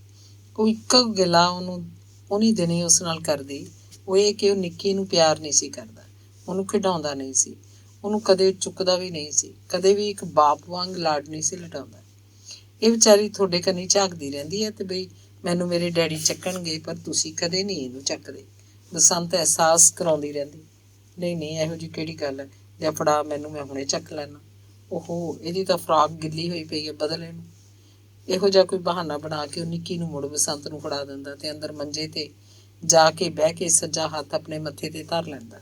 ਕੁਝ ਸੋਚਣ ਲੱਗਦਾ, ਖੱਬੇ ਹੱਥ ਨਾਲ ਸੱਜਾ ਗੁੱਟ ਘੁੱਟਣ ਲੱਗ ਪੈਂਦਾ। ਮਨ ਬੇਚੈਨ ਹੋ ਉੱਠਦਾ, ਉਹਨੂੰ ਕੱਚੀਆਂ ਤਰੇਲੀਆਂ ਜਿਹੀਆਂ ਆਉਣ ਲੱਗਦੀਆਂ, ਦਿਲ ਦੀ ਧੜਕਣ ਤੇਜ਼ ਹੋ ਜਾਂਦੀ, ਸਾਹ ਕਾਹਲੀ ਆਉਣ ਲੱਗ ਪੈਂਦਾ। ਉਹ ਅਲਮਾਰੀ ਵਿੱਚੋਂ ਕੱਢ ਕੇ ਵੇਲੀਅਮ ਦੀ ਗੋਲੀ ਖਾਂਦਾ। ਤੀਜੀ ਗੱਲ ਜਿਹੜੀ ਬਾਰੇ ਉਹ ਸੋਚਦਾ ਉਹ ਸਨ ਉਹਦੇ ਮਾਂ-ਪਿਓ। ਉਹਨੇ ਕਦੇ ਵੀ ਆਪਣੇ ਮਾਂ-ਪਿਓ ਨੂੰ ਚੰਗਾ ਨਹੀਂ ਸੀ ਸਮਝਿਆ। ਛੋਟੀ ਉਮਰ 'ਚ ਪੜ੍ਹਾਈ ਵਿੱਚ ਛੁਡਵਾਉਣ ਲਈ ਉਹ ਉਹਨਾਂ ਨੂੰ ਪੂਰਾ ਜ਼ਿੰਮੇਵਾਰ ਠਹਿਰਾਉਂਦਾ। ਉਹ ਸੋਚਦਾ ਛੋਟੇ ਨੂੰ ਤਾਂ ਡਾਕਟਰੀ ਪਾਸ ਕਰਾਤੀ, ਮੇਰੀ ਵਾਰੀ ਪੈਸੇ ਮੁੱਕ ਗਏ। ਖੈਰ ਆਪਣੇ ਆਪ ਵਾਇਆ ਬਠਿੰਡਾ ਪੜ੍ਹਾਈ ਕਰਨ ਲਈ ਉਹ ਫਖਰ ਮਹਿਸੂਸ ਕਰਦਾ। ਆਪਣੀ ਆਰਥਿਕ ਮੰਦੀ ਹਾਲਤ ਲਈ ਉਹ ਮਾਂ-ਪਿਓ ਨੂੰ ਹੀ ਜ਼ਿੰਮੇਵਾਰ ਸਮਝਦਾ। ਉਹਨਾਂ ਦਾ ਕੋਈ ਵੀ ਫੈਸਲਾ ਉਹਨੂੰ ਚੰਗਾ ਨਾ ਲੱਗਦਾ। ਪਿਛਾਂਹ ਖਿੱਚੂ ਖਿਆਲਾਂ ਦੇ ਬੰਦੇ ਲੱਗਦੇ, ਦਕੀਆਨੂਸੀ ਤੇ ਪੁਰਾਣੇ ਵਿਚਾਰਾਂ ਵਾਲੇ। ਆਪਣੀ ਧੁਰ ਅੰਦਰ ਸਾਲਾਂ ਬੱਧੀ ਪਾਲੀ ਹੋਈ ਇਸ ਨਫ਼ਰਤ ਕਾਰਨ ਉਹ ਆਪਣੇ ਮਾਂ-ਪਿਓ ਦੀ ਸ਼ਕਲ ਤੱਕ ਵੀ ਦੇਖਣੀ ਨਹੀਂ ਸੀ ਚਾਹੁੰਦਾ, ਗੱਲ ਕਰਨੀ ਤਾਂ ਦੂਰ। ਜਦੋਂ ਤੋਂ ਉਹਦੀ ਪਹਿਲੀ ਕਿਤਾਬ ਨੂੰ ਇਨਾਮ ਤੇ ਪ੍ਰਸਿੱਧੀ ਮਿਲੀ ਸੀ, ਉਹ ਆਪਣੇ ਆਪ ਨੂੰ ਸਿਆਣਾ ਸਮਝਣ ਲੱਗ ਪਿਆ ਸੀ। ਜਿਹੜੇ ਯਾਰ ਬੇਲੀ ਜਾਂ ਸ਼ਰਧਾ ਨਾਲ ਮਿਲਣ ਵਾਲੇ ਲੋਕ ਉਸ ਕੋਲ ਆਉਂਦੇ ਤਾਂ ਉਹ ਦੁਨੀਆ ਦੀਆਂ ਕਿਤਾਬਾਂ 'ਚੋਂ ਖਾਸ ਤੌਰ 'ਤੇ ਪੜ੍ਹ ਕੇ ਯਾਦ ਰੱਖੀਆਂ ਗੱਲਾਂ ਸੁਣਾ ਕੇ ਉਹਨਾਂ ਉੱਤੇ ਆਪਣੇ ਵਿਦਵਾਨ ਹੋਣ ਦਾ ਪ੍ਰਭਾਵ ਪਾਉਂਦਾ। ਉਹਨਾਂ ਨਾਲ ਗੱਲਾਂ ਕਰਦਿਆਂ ਉਹਨੂੰ ਲੱਗਦਾ ਕਿ ਉਹ ਉਹਨਾਂ ਨਾਲੋਂ ਕਿਤੇ ਵੱਧ ਸਿਆਣਾ ਹੈ। ਆਮ ਉਹ ਅਗਲੇ ਤੋਂ ਅਜਿਹੇ ਸਵਾਲ ਪੁੱਛਦਾ ਜਿਨ੍ਹਾਂ ਦਾ ਜਵਾਬ ਉਹਨੂੰ ਆਪ ਨੂੰ ਤਾਂ ਚੰਗੀ ਤਰ੍ਹਾਂ ਪਤਾ ਹੁੰਦਾ, ਪਰ ਅਗਲੇ ਨੂੰ ਨਹੀਂ। ਫਿਰ ਅਗਲੇ ਦੇ ਨਾ ਕਹਿਣ ਤੇ ਉਹ ਆਪਣੇ ਹੀ ਕੀਤੇ ਹੋਏ ਸਵਾਲ ਦਾ ਉੱਤਰ ਬੜੇ ਵਿਸਥਾਰ ਨਾਲ ਦਿੰਦਾ। ਅਨੋਭੜ ਲੋਕ ਉਹਦੀਆਂ ਅਜਿਹੀਆਂ ਗੱਲਾਂ ਸੁਣ ਕੇ ਸਤਿਕਾਰ ਨਾਲ ਸਿਰ ਝੁਕਾ ਲੈਂਦੇ, ਕਈ ਹਾਂ ਕਰਦੇ ਸਿਰ ਮਾਰੀ ਜਾਂਦੇ। ਜੇ ਕਿਧਰੇ ਕੋਈ ਨਗੋਚੀ ਜਾਂ ਗੱਲ ਫਰੋਲੂ ਬੰਦਾ ਟੱਕਰ ਜਾਂਦਾ, ਉਹਦੀ ਕਿਸੇ ਗੱਲ ਦਾ ਉਹ ਆਪ ਤਸੱਲੀ ਬਖਸ਼ ਉੱਤਰ ਨਾ ਦੇ ਸਕਦਾ ਤਾਂ ਉਹਨਾਂ ਸਵਾਲਾਂ ਦੇ ਜਵਾਬ 'ਚ ਉਹ ਆਖਦਾ, ਲੈ ਇਹ ਗੱਲ ਤਾਂ ਹੈ ਹੀ 16 ਆਨੇ ਸੱਚ, ਜਿਵੇਂ ਮੈਂ ਪਹਿਲਾਂ ਹੀ ਕਹਿ ਚੁੱਕਾ ਬਈ ਜਦੋਂ ਮੈਂ ਕਹਿੰਦਾ ਇਹ ਹੋਇਆ ਹੀ ਇਉਂ ਸੀ ਤਾਂ ਸਮਝਦਾਰ ਲੋਕ ਇਹਦੀ ਛਾਤਰ ਸਿਆਣਪ ਵਾਲੀ ਡੂੰਘਾਈ ਨੂੰ ਆਪੇ ਹੀ ਨਾਪ ਲੈਂਦੇ ਤੇ ਹੋਰ ਅੱਗੋਂ ਕੋਈ ਸਵਾਲ ਨਾ ਕਰਦੇ। ਉਦੋਂ ਗੱਲ ਕਰਦਿਆਂ ਉਹ ਮੈਂ ਕਹਿੰਦਾ ਤੇ ਸਭ ਤੋਂ ਵੱਧ ਜ਼ੋਰ ਦੇ ਕੇ ਗੱਲ ਕਰਦਾ। ਹਉਮੈ ਦਾ ਦੀਰਘ ਰੋਗ ਵੀ ਉਹਨੇ ਹੁਣ ਚਬੇੜ ਲਿਆ ਸੀ। ਭਗਤ ਸਿੰਘ ਤਾਂ ਆਪਣਾ ਨਾਂ ਅਨੁਸਾਰ ਸੀ ਹੀ ਭਗਤ। ਉਹਨੇ ਗੁਰਨੇਕ ਦੀ ਨਫ਼ਰਤ ਨੂੰ ਕਦੇ ਨਹੀਂ ਸੀ ਗੌਲਿਆ। ਅਸਲ 'ਚ ਉਹਨੂੰ ਇਹ ਪਤਾ ਵੀ ਨਹੀਂ ਸੀ ਕਿ ਗੁਰਨੇਕ ਉਹਨਾਂ ਨੂੰ ਚੰਗਾ ਨਹੀਂ ਸਮਝਦਾ। ਗੁਰਨੇਕ ਦਾ ਕੋਈ ਵੀ ਬੁਰਾ ਵਰਤਾਰਾ ਉਹਨੂੰ ਦੁਖੀ ਨਾ ਕਰਦਾ। ਲੋਕਾਂ ਦੇ ਅੱਡੋ ਅੱਡ ਸੁਭਾਵਾਂ ਨੂੰ ਰੱਬੀ ਦੇਣ ਸਮਝਦਾ ਤੇ ਕੰਮ ਕਰਦਾ ਗਾਉਂਦਾ ਰਹਿੰਦਾ। ਅਵਲ ਅੱਲਾ ਨੂਰ ਉਪਾਇਆ ਕੁਦਰਤ ਦੇ ਸਭ ਬੰਦੇ, ਇੱਕ ਨੂਰ ਤੇ ਸਭ ਜਗ ਉਪਜਿਆ ਕੌਣ ਭਲੇ ਕੋ ਮੰਦੇ। ਉਹਦਾ ਹਿਰਦਾ ਨਿਰਮਲ ਸੀ। 10 ਨੌਆਂ ਦੀ ਕਿਰਤ ਕਰਕੇ ਵੰਡ ਛਕਣਾ ਤੇ ਰੱਬ ਨੂੰ ਹਮੇਸ਼ਾ ਯਾਦ ਰੱਖਣਾ ਉਹਦੀ ਸੋਚ ਦਾ ਸੋਮਾ ਸਨ। ਘਰ 'ਚ ਆਏ ਗਏ ਪ੍ਰਾਹੁਣਿਆਂ ਦੀ ਉਹ ਚੰਗੀ ਖਾਤਰ ਕਰਨਾ। ਕਿਸੇ ਦੀ ਨਿੰਦਿਆ ਚੁਗਲੀ ਕਦੇ ਨਾ ਕਰਦਾ। ਜੇ ਕਿ ਉਹਦੇ ਬੈਠਿਆਂ ਕਿਸੇ ਨੂੰ ਬੁਰਾ ਭਲਾ ਕਹਿੰਦਾ ਵੀ ਤਾਂ ਵਿੱਚੋਂ ਟੋਕ ਕੇ ਸ਼ਬਦ ਬੋਲਦਾ, ਨਿੰਦਾ ਭਲੀ ਕਿਸੇ ਕੀ ਨਾਹੀਂ, ਮਨਮੁਖ ਮੁਗਧ ਕਰਨ, ਮੂੰਹ ਕਾਲੇ ਤਿਨ ਨਿੰਦਕਾ, ਨਰਕੇ ਘੋਰ ਪਵਨ। ਗੁਰਨੇਕ ਨਾਲ ਉਹਨੇ ਕਦੇ ਗਿਲਾ ਨਹੀਂ ਸੀ ਕੀਤਾ ਤੇ ਚਰਨਜੀਤ ਨਾਲ ਕਦੇ ਕੋਈ ਹੱਦੋਂ ਵੱਧ ਪਿਆਰ ਨਹੀਂ ਸੀ। ਦਿਆਕੁਰ ਕਬੀਲਦਾਰੀ 'ਚ ਆਪਣਾ ਫਰਜ਼ ਨਿਭਾਉਣਾ ਜਾਣਦੀ ਸੀ, ਪਰ ਉਹਦਾ ਸੁਭਾਅ ਭਗਤ ਸਿੰਘ ਤੋਂ ਵੱਖਰਾ ਸੀ। ਮਮਤਾ ਵਸਾਰ ਮਾਂ ਵਾਂਗ ਉਹਦਾ ਕਾਲਜਾ ਹਮੇਸ਼ਾ ਗੁਰਨੇਕ ਲਈ ਤੜਫਦਾ ਰਹਿੰਦਾ। ਉਹ ਬੇਬਸ ਹੋਈ ਸੋਚਦੀ ਰਹਿੰਦੀ ਕਿ ਵੱਡੇ ਨੂੰ ਪੁੱਤ ਉਸ ਕੋਲ ਕਿਉਂ ਨਹੀਂ ਆ ਕੇ ਬਹਿੰਦੇ, ਕਿਉਂ ਨਹੀਂ ਕੋਈ ਦੁੱਖ ਸੁੱਖ ਕਰਦੇ। ਉਹਦੇ ਕੋਲੋਂ ਕੁਝ ਲੈਣ ਦੇ ਬਹਾਨੇ ਵੀ ਤਾਂ ਆ ਸਕਦੇ ਸਨ। ਆਪਣੇ ਹੀ ਸਵਾਲਾਂ ਦੇ ਉੱਤਰ ਉਹ ਲੱਭਦੀ ਰਹਿੰਦੀ। ਹੰਬ ਹਾਰ ਕੇ ਕਿਸੇ ਕੰਮ ਨੂੰ ਹੱਥ ਪਾਉਂਦੀ, ਕੰਮ ਕਰਦੀ ਤੇ ਮੂਹਰੇ ਹੋਈ ਉਹੀ ਸਵਾਲ ਫੇਰ ਆ ਖੜੇ ਹੁੰਦੇ। ਉਹ ਤੰਗ ਆ ਜਾਂਦੀ। ਕਦੇ ਰੱਬ ਅੱਗੇ ਅਰਦਾਸ ਕਰਦੀ, ਕਦੇ ਰੱਬ ਨਾਲ ਅੰਦਰੋਂ ਅੰਦਰੀ ਲੜਦੀ, ਹਾਏ ਵੇ ਡਾਢੇ ਆਏ ਕਿਹੜੇ ਬਦਲੇ ਲਈ ਜਾਂਦਾ। ਆਂਢ ਗੁਆਂਢ ਦੀਆਂ ਤੀਵੀਆਂ ਉਸ ਕੋਲ ਆਪਣੇ ਦੁੱਖ ਸੁੱਖ ਫਰੋਲਦੀਆਂ। ਕੋਈ ਆਪਣੇ ਪੇਕਿਆਂ ਸਹੁਰਿਆਂ ਜਾਂ ਰਿਸ਼ਤੇਦਾਰੀ 'ਚ ਲੈਣ ਦੇਣ ਬਾਰੇ ਪੁੱਛਦੀ। ਕੋਈ ਆਖਦੀ, ਹੈ ਬੇਬੇ ਜੀ, ਮੇਰੇ ਨਣਦੋਈਏ ਦੇ ਛੋਟੇ ਭਰਾ ਦਾ ਵਿਆਹ ਹੈ, ਸਾਡਾ ਕੀ ਦੇਣਾ ਬਣਦਾ ਉਹਨਾਂ ਨੂੰ। ਕੋਈ ਆਖਦੀ, ਨਹੀਂ ਮਾਂ ਜੀ, ਮੇਰੀ ਭਾਬੀ ਦੇ ਭਰਾ ਦੇ ਘਰ ਮੁੰਡਾ ਹੋਇਆ, ਸਾਡਾ ਕੀ ਫਰਜ਼ ਬਣਦਾ ਹੈ ਉਹਨੂੰ ਕੁਛ ਲੈਣ ਦੇਣ ਦਾ, ਕਿ ਉਹੀ ਸਰਜੂ। ਅੱਗੋਂ ਢੁਕਵਾਂ ਜਵਾਬ ਦਿੰਦਿਆਂ ਕਹਿੰਦੀ, ਭਾਈ ਉਹਨਾਂ ਨੂੰ ਤਾਂ ਇੱਕ ਪੱਗ ਤੇ ਖੇਸ ਦੇਣਾ ਹੀ ਬਣਦਾ, ਤੁਹਾਡਾ ਤਾਂ ਤਿਉਰ ਦੇਣ ਦੀ ਲੋੜ ਨਹੀਂ। ਜਾਂ ਫਿਰ ਕਿਸੇ ਨੂੰ ਆਖਦੀ, ਨਾ ਭਾਈ ਇਹ ਤਾਂ ਬਾਹਲੀ ਦੂਰ ਦੀ ਰਿਸ਼ਤੇਦਾਰੀ ਹੈ, ਲੈਣਾ ਦੇਣਾ ਤਾਂ ਤੁਹਾਡਾ ਕੁਛ ਨਹੀਂ ਬਣਦਾ। ਹਾਂ, ਕਦੇ ਆਉਂਦੇ ਜਾਂਦੇ ਜਵਾਕਾਂ ਦੇ ਹੱਥ 'ਤੇ ਰੁਪਈਆ ਧੇਲੀ ਸ਼ਗਨ ਭਮਾ ਰੱਖ ਦਿਓ। ਉਹਨਾਂ ਦੇ ਆਂਢ ਗੁਆਂਢ ਜਿੱਥੇ ਜਾਪੇ ਵੇਲੇ ਸਭ ਦਾਈ ਨੂੰ ਲੋਕ ਨੇਰੇ ਸਵੇਰੇ ਸੱਦਣ ਭੱਜਦੇ ਤਾਂ ਨਾਲ ਦਿਆਕੁਰ ਨੂੰ ਵੀ ਸੁਨੇਹਾ ਮਿਲ ਜਾਂਦਾ। ਉਹ ਪਹਿਲਾਂ ਹੀ ਸਭਾਂ ਦਾਈ ਦੇ ਆਉਣ ਤੱਕ ਵੱਡੇ ਪਤੀਲੇ 'ਚ ਪਾਣੀ ਉਬਾਲ ਛੱਡਦੀ, ਕੈਂਚੀ ਸਾਫ਼ ਕਰਕੇ ਗਰਮ ਪਾਣੀ 'ਚ ਉਬਾਲ ਲੈਂਦੀ, ਲੋੜੀਂਦੇ ਸਾਫ਼ ਕੱਪੜੇ ਤਿਆਰ ਕਰ ਛੱਡਦੀ। ਉਂਝ ਵੀ ਆਪਣੇ ਨੇੜੇ ਤੇੜੇ ਗਲੀ ਮੁਹੱਲੇ ਵਿੱਚ ਜਾਪੇ ਵਾਲੀਆਂ ਤੀਵੀਆਂ ਦੀ ਬਿੜਕ ਰੱਖਦੀ। ਔਰਤ ਦੀ ਹਾਲਤ ਪਰਖ ਕੇ ਸਮਝ ਕੇ ਉਹ ਬੱਚੇ ਦੇ ਪੈਦਾ ਹੋਣ ਦੇ ਦਿਨ ਲਗਭਗ ਸਹੀ ਅੰਗ ਕੇ ਦੱਸ ਵੀ ਦਿੰਦੀ। ਉਹਨਾਂ ਦੇ ਮੁਹੱਲੇ ਗਡੋਡੂਆਂ ਦਾ ਇੱਕ ਖਾਸ ਵੱਡਾ ਪਰਿਵਾਰ ਰਹਿੰਦਾ ਹੁੰਦਾ। ਤੇਲੂ ਬਾਣੀਏ ਦੀ ਬਹੂ ਦੇ ਆਏ ਸਾਲ ਕੋਈ ਨਾ ਕੋਈ ਨਿੱਕਾ ਨਿਆਣਾ ਜੰਮ ਪੈਂਦਾ। ਤੇਲੂ ਦੀ ਬਹੂ ਦੁਰਗੀ ਆਉਂਦੀ ਜਾਂਦੀ ਦਿਆਕੁਰ ਕੋਲ ਬਹਿ ਜਾਂਦੀ। ਉਹਦੇ 7 ਜਵਾਕ ਹੋ ਚੁੱਕੇ ਸੀ ਤੇ 8ਵਾਂ ਹੋਣ ਵਾਲਾ ਸੀ। ਦੁਰਗੀ ਬਾਹਰੋਂ ਜਾ ਕੇ ਆਈ ਤਾਂ ਸਾਹ ਲੈਣ ਲਈ ਦਿਆਕੁਰ ਕੋਲ ਪੀੜੀ ਤੇ ਬਹਿ ਗਈ। ਨੀ ਦੁਰਗੀ, ਬਸ ਕਰ ਹੁਣ, ਬਥੇਰੇ ਹੋ ਗਏ ਨਿਆਣੇ। ਲੈ ਤਾਈ, याद हमने के बाद गई, मने तो हर साल एक घी का पीपा दे जा। अरे मैं छोरे छोरियां जामती जाऊंगी, नियाना जामने माँ कोई जोर नहीं लगे। तू मन्ने या बता, तब ताई जब नियाणिया का बाप को नहीं माना तो मैं क्यों करिया मैनू। निफोट दुर्गे, तू ना टली आपदी आई तो। ਆਂਢ ਗੁਆਂਢ ਦੇ ਨਿੱਕੇ ਨਿੱਕੇ ਨੂੰ ਸੱਸਾਂ ਦੇ ਝਗੜੇ ਉਹ ਦੋਹਾਂ ਨੂੰ ਸਮਝਾ ਕੇ ਹੱਲ ਕਰਨ ਦੀ ਕੋਸ਼ਿਸ਼ ਕਰਦੀ। ਗਰਮੀਆਂ ਦੇ ਦਿਨਾਂ 'ਚ ਉਹਨਾਂ ਦੇ ਬਰਾਂਡੇ 'ਚ 5-7 ਚਰਖੇ ਡਾਹ ਕੇ ਕੱਤਣ ਵਾਲੀਆਂ ਤੀਵੀਆਂ ਇਕੱਠੀਆਂ ਹੋ ਜਾਂਦੀਆਂ। ਚਰਖੇ ਦੀ ਘੂਕਰ 'ਚ ਕਬੀਲਦਾਰੀ ਦੀਆਂ ਨਿੱਕੀਆਂ ਵੱਡੀਆਂ ਗੱਲਾਂ ਹੁੰਦੀਆਂ, ਸਿਫਤਾਂ ਤੇ ਚੁਗਲੀਆਂ ਆਪਣੇ ਥਾਂ ਹੁੰਦੀਆਂ। ਕੁੜੀਆਂ ਕਤਰੀਆਂ ਆਪੋ ਆਪਣਾ ਸਿਉਣ ਪਰੋਣ ਜਾਂ ਕਢਾਈ ਲੈ ਕੇ ਬਹਿੰਦੀਆਂ। ਪਾਸ਼ੋ ਬਾਹਮਣੀ ਸਭ ਤੋਂ ਸੋਹਣੀ ਵੀ ਸੀ ਤੇ ਸ਼ਰਾਰਤੀ ਵੀ।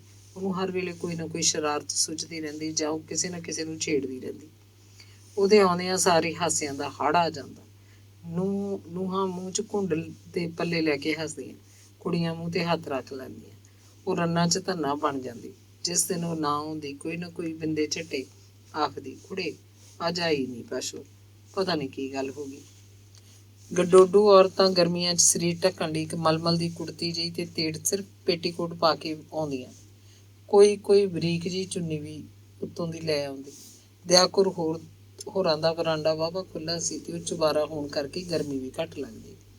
ਜਦੋਂ ਵੀ ਮਾੜੀ ਮੋਟੀ ਹਵਾ ਚੱਲਦੀ ਤੇ ਇੱਕ ਬੂਹੇ ਵੜ ਕੇ ਦੂਜੇ ਬੂਹੇ ਨਿਕਲਦੀ, ਹਵਾ ਦਾ ਬੁੱਲਾ ਭਰ ਗਰਮੀ 'ਚ ਸੁੱਖ ਦਾ ਸਾਹ ਦਿੰਦਾ। ਆਏ ਸਾਲ ਗਰਮੀਆਂ 'ਚ 2-4 ਕਾਲੀਆਂ ਬੋਲੀਆਂ ਹਨੇਰੀਆਂ ਜ਼ਰੂਰ ਆਉਂਦੀਆਂ। ਤਿੱਖੜ ਦੁਪਹਿਰੇ ਪਹਿਲਾਂ ਤਾਂ ਧੁੱਪ ਘੱਟਦੀ ਲੱਗਦੀ, ਅਸਮਾਨ 'ਚ ਮਿੱਟੀ ਦਾ ਗੁਬਾਰ ਚੜ੍ਹ ਜਾਂਦਾ, ਫਿਰ ਹੌਲੀ ਹੌਲੀ ਹਨੇਰਾ ਹੋਣ ਲੱਗਦਾ ਤੇ ਮਾੜੀ ਮੋਟੀ ਠੰਡੀ ਹਵਾ ਰੁਮਕਦੀ, ਮੌਸਮ ਖੁਸ਼ਗਵਾਰ ਜਿਹਾ ਹੋਇਆ ਲੱਗਦਾ।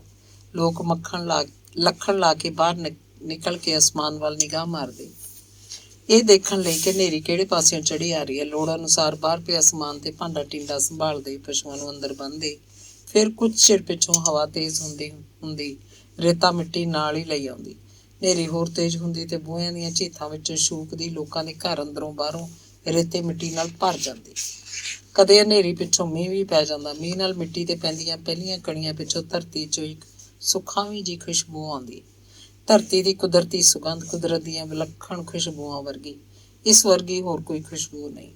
ਦੁਨੀਆ ਦਾ ਸਭ ਤੋਂ ਵਧੀਆ ਸੈਂਟ ਵੀ ਇਹਦਾ ਮੁਕਾਬਲਾ ਨਹੀਂ ਕਰ ਸਕਦਾ। ਸੁਣਿਆ ਕਿ ਪੈਰਿਸ ਵਿੱਚ ਕਿਸੇ ਕੰਪਨੀ ਨੇ ਇਹੋ ਜਿਹੀ ਖੁਸ਼ਬੂ ਵਰਗਾ ਇੱਕ ਸੈਂਟ ਤਿਆਰ ਕੀਤਾ ਹੈ, ਜਿਹੜਾ ਸਭ ਤੋਂ ਮਹਿੰਗਾ ਹੈ। ਇਹੋ ਜਿਹੀ ਗਰਮੀਆਂ ਦੇ ਦਿਨ ਸਨ। ਦਿਆਕੁਰ ਦੇ ਵਰਾਂਡੇ 'ਚ ਜਦੋਂ ਚਰਖੇ ਘੂਕ ਰਹੇ ਸਨ, ਆਪਣੇ ਚਰਖੇ ਬੂਝੇ ਪੱਛੀਆਂ ਤੇ ਹੋਰ ਨਿੱਕ ਸੁੱਕ ਸਮੇਟਣ ਲੱਗ ਪਈਆਂ। ਉਸ ਮੌਕੇ ਜਦੋਂ 3-4 ਔਰਤਾਂ ਆਪੋ ਆਪਣਾ ਸਮਾਨ ਸੰਭਾਲਣ ਲਈ ਝੁਕੀਆਂ ਹੋਈਆਂ ਤੇ ਹਨੇਰੀ ਤੇਜ਼ ਹੋ ਰਹੀ ਸੀ ਤਾਂ ਪਾਸ਼ੋ ਨੂੰ ਸ਼ਰਾਰਤ ਸੁਝੀ। ਪਾਸ਼ੋ ਨੇ ਹੋ ਕਰਦਿਆਂ 2-3 ਔਰਤਾਂ ਦੇ ਪੇਟੀਕੋਟ ਤਾਂ ਚੱਕ ਦਿੱਤੇ। ਬਾਕੀ ਦੀਆਂ ਤੀਵੀਆਂ ਤੇ ਕੁੜੀਆਂ ਕਤਰੀਆਂ ਨੂੰ ਹਾਸਾ ਤੇ ਆ ਗਿਆ। ਉਧਰੋਂ ਵਿਚਾਰੀਆਂ ਆਪਣੇ ਪੇਟੀਕੋਟ ਹੇਠਾਂ ਕਰਨ, ਪਰ ਹਨੇਰੀ ਫੇਰ ਉਹਨਾਂ ਨੂੰ ਉਡਾ ਕੇ ਉੱਤੇ ਕਰਦੇ। ਕੋਈ ਆਪਣਾ ਪੇਟੀਕੋਟ ਇੱਕ ਪਾਸਿਓਂ ਸੰਭਾਲਦੀ, ਦੂਜੇ ਪਾਸਿਓਂ ਉੱਤੇ ਉੱਡ ਜਾਂਦਾ। ਅੱਜ ਤਾਂ ਤੁਸੀਂ ਸਾਰੀਆਂ ਸੁੱਕ ਮਾਂਜ ਕਰਤੀਆਂ। ਪਾਸ਼ੋ ਨੂੰ ਮਖੌਲ ਸੁੱਝ ਰਹੇ ਸੀ। ਨੀ ਸਹੁੰ ਭਾਈਆਂ ਦੀ, ਸੰਤੋ ਦਾ ਪਿੱਛਾ ਤਾਂ ਬਾਹਲਾ ਹੀ ਭਾਰਾ ਹੈ। ਮੈਂ ਤਾਂ ਕੁੜੇ ਅੱਜ ਹੀ ਦੇਖਿਆ। ਪਾਸ਼ੋ ਗੱਲ ਨਾਲ ਗੱਲ ਜੋੜਦੀ। ਬਾਕੀ ਸਾਰੀਆਂ ਹਾਸਾ ਲੋਟ ਪੋਟ ਹੁੰਦੀਆਂ ਜਾਣ। ਕਈ ਸਾਲਾਂ ਤੱਕ ਪਾਸ਼ੋ ਦੀ ਸ਼ਰਾਰਤ ਦੀਆਂ ਗੱਲਾਂ ਹੁੰਦੀਆਂ ਰਹੀਆਂ। ਦਿਆਕੁਰ ਦੇ ਦਿਲ ਦੀਆਂ ਜੇ ਕੋਈ ਬੁੱਝ ਸਕਦੀ ਸੀ ਤਾਂ ਉਹ ਕਮਲਾ ਸੀ। ਦਿਆਕੁਰ ਵੀ ਕਮਲਾ ਦੇ ਦਿਲ ਦਾ ਦੁੱਖ ਜਾਣਦੀ ਸੀ। ਕਮਲਾ ਦੂਜੇ ਚੌਥੇ ਦਿਨ ਦੁਪਹਿਰ ਮਗਰੋਂ ਆਪਣਾ ਦੁੱਖ ਸੁੱਖ ਕਰਨ ਦਿਆਕੁਰ ਕੋਲ ਆ ਜਾਂਦੀ। ਮਾਸਟਰ ਜੀ ਤਾਂ ਆਪਣਾ ਗ੍ਰੰਥ ਖੋਲ੍ਹ ਕੇ ਬਹਿ ਗਏ। ਮੈਂ ਸੋਚਿਆ ਵੀ ਆਪਣੀ ਭੈਣ ਨੂੰ ਹੀ ਮਿਲਾਂ। ਆਹੋ ਭੈਣੇ, ਕਬੀਲਦਾਰੀ ਦੇ ਖਲਜਗਨਾਂ 'ਚੋਂ ਕਿੱਥੋਂ ਨਿਕਲਿਆ ਜਾਂਦਾ ਬੰਦੇ ਤੋਂ। ਜਿਨ੍ਹਾਂ ਦੇ ਹੈ ਨਹੀਂ ਉਹ ਕਿਹੜਾ ਸੁਖੀ ਹੈ, ਤੇ ਜਿਨ੍ਹਾਂ ਦੇ ਹੈਗੇ ਉਹ ਵੀ ਸੱਤੇ ਪਏ ਆ। ਬਸ ਭੈਣੇ, ਚੁੱਪ ਹੀ ਭਲੀ ਹੈ। ਦਿਆਕੁਰ ਕਮਲਾ ਲਈ ਪੀੜੀ ਖਿੱਚ ਕੇ ਆਪਣੇ ਮੂਹਰੇ ਡਾਉਂਦੀ ਆਖਦੀ। ਹੋਰ ਸੁਣਾ ਦਿਆ ਕਰੇ। ਆਈ ਕੋਈ ਖਬਰ ਛੋਟੇ ਮੁੰਡੇ ਤੇ ਬਹੂ ਦੀ, ਕੋਈ ਸੁੱਖ ਸੁਨੇਹਾ? ਉਹ ਤਾਂ ਭੈਣੇ ਦੋਏ ਜੀ ਚੰਗੇ ਵੀ ਆ। ਆਏ ਮਹੀਨੇ ਮੈਨੂੰ 150 ਦਾ ਮਨੀ ਆਰਡਰ ਘੱਲ ਦਿੰਦੇ ਆ। ਮੈਂ ਬਥੇਰਾ ਕਹਿੰਦੀ ਹਾਂ ਵੀ ਸਾਡਾ ਰੋਟੀ ਟੁੱਕ ਤੁਰਿਆ ਜਾਂਦਾ। ਤੁਹਾਨੂੰ ਲੋੜ ਹੋਊ ਪੈਸੇ ਦੀ, ਨਾ ਘੱਲਿਆ ਕਰੋ। ਫਿਰ ਵੀ ਐਵੇਂ ਆਖੀਏ, ਸਾਡਾ ਖਿਆਲ ਤਾਂ ਰੱਖਦੇ ਹੀ ਹੈ। ਜੇ ਅਸੀਂ ਜਿਉਂਦੇ ਜੀ ਮਰ ਗਏ ਤਾਂ ਉਹ ਜਿਹੜਾ ਘਰ 'ਚ ਹੀ ਰਹਿੰਦਾ ਹੈ ਉਹਦੇ ਵਾਸਤੇ ਮਜਾਲ ਹੈ ਵੀ ਸਾਡੇ ਕੰਨੀ ਝਾਕ ਵੀ ਜਾਵੇ। ਖਬਰੇ ਉਹ ਬਗਾਨੀ ਧੀ ਨੇ ਆ ਕੇ ਕੀ ਉਹਦੇ ਸਿਰ 'ਚ ਘੋਲ ਕੇ ਪਾਤਾ। ਪਰ ਭੈਣੇ, ਉਹਨੂੰ ਵੀ ਕੀ ਦੋਸ਼। ਇਹ ਸਾਡਾ ਵੱਡਾ ਤਾਂ ਸੀ ਪਹਿਲੇ ਦਿਨੋਂ ਇਹੋ ਜਿਹਾ। ਕਿਤੇ ਕਿਤੇ ਚੱਕ ਕੇ ਅਸੀਂ ਧੱਕੇ ਨਹੀਂ ਖਾਧੇ ਇਹਨੂੰ। ਮਾਰੋ ਪਹਾੜ ਗਾਮ ਮਾਰੇ, ਤੇ ਜਿਹੜੇ ਸਾਡੇ ਪਿਓ ਦਾਦੇ ਨੇ ਵੀ ਨਹੀਂ ਸੀ ਕਦੇ ਦੇਖੇ। ਪਰ ਇਸ ਮੁੰਡੇ ਨੇ ਸਾਡੀ ਕੀਤੀ ਕਤਰੀ ਖੂਹ 'ਚ ਪਾਤੀ। ਜਮਾਂ ਕਦਰ ਨਹੀਂ ਪਾਈ। ਅੱਗੋਂ ਆਖੋ ਮਾਪੇ ਕੋ ਮਾਪੇ ਨਹੀਂ ਹੁੰਦੇ, ਪੁੱਤ ਕੋ ਪੁੱਤ ਹੋ ਜਾਂਦੇ ਆ। ਲੈ ਦੱਸ, ਸਾਨੂੰ ਮੱਤਾਂ ਦਿੰਦਾ। ਅਸੀਂ ਕਿਹੜੇ ਪਾਸਿਓਂ ਕੋ ਮਾਪੇ ਬਣ ਗਏ। ਕੀ ਨਹੀਂ ਕੀਤਾ ਇਹਦਾ।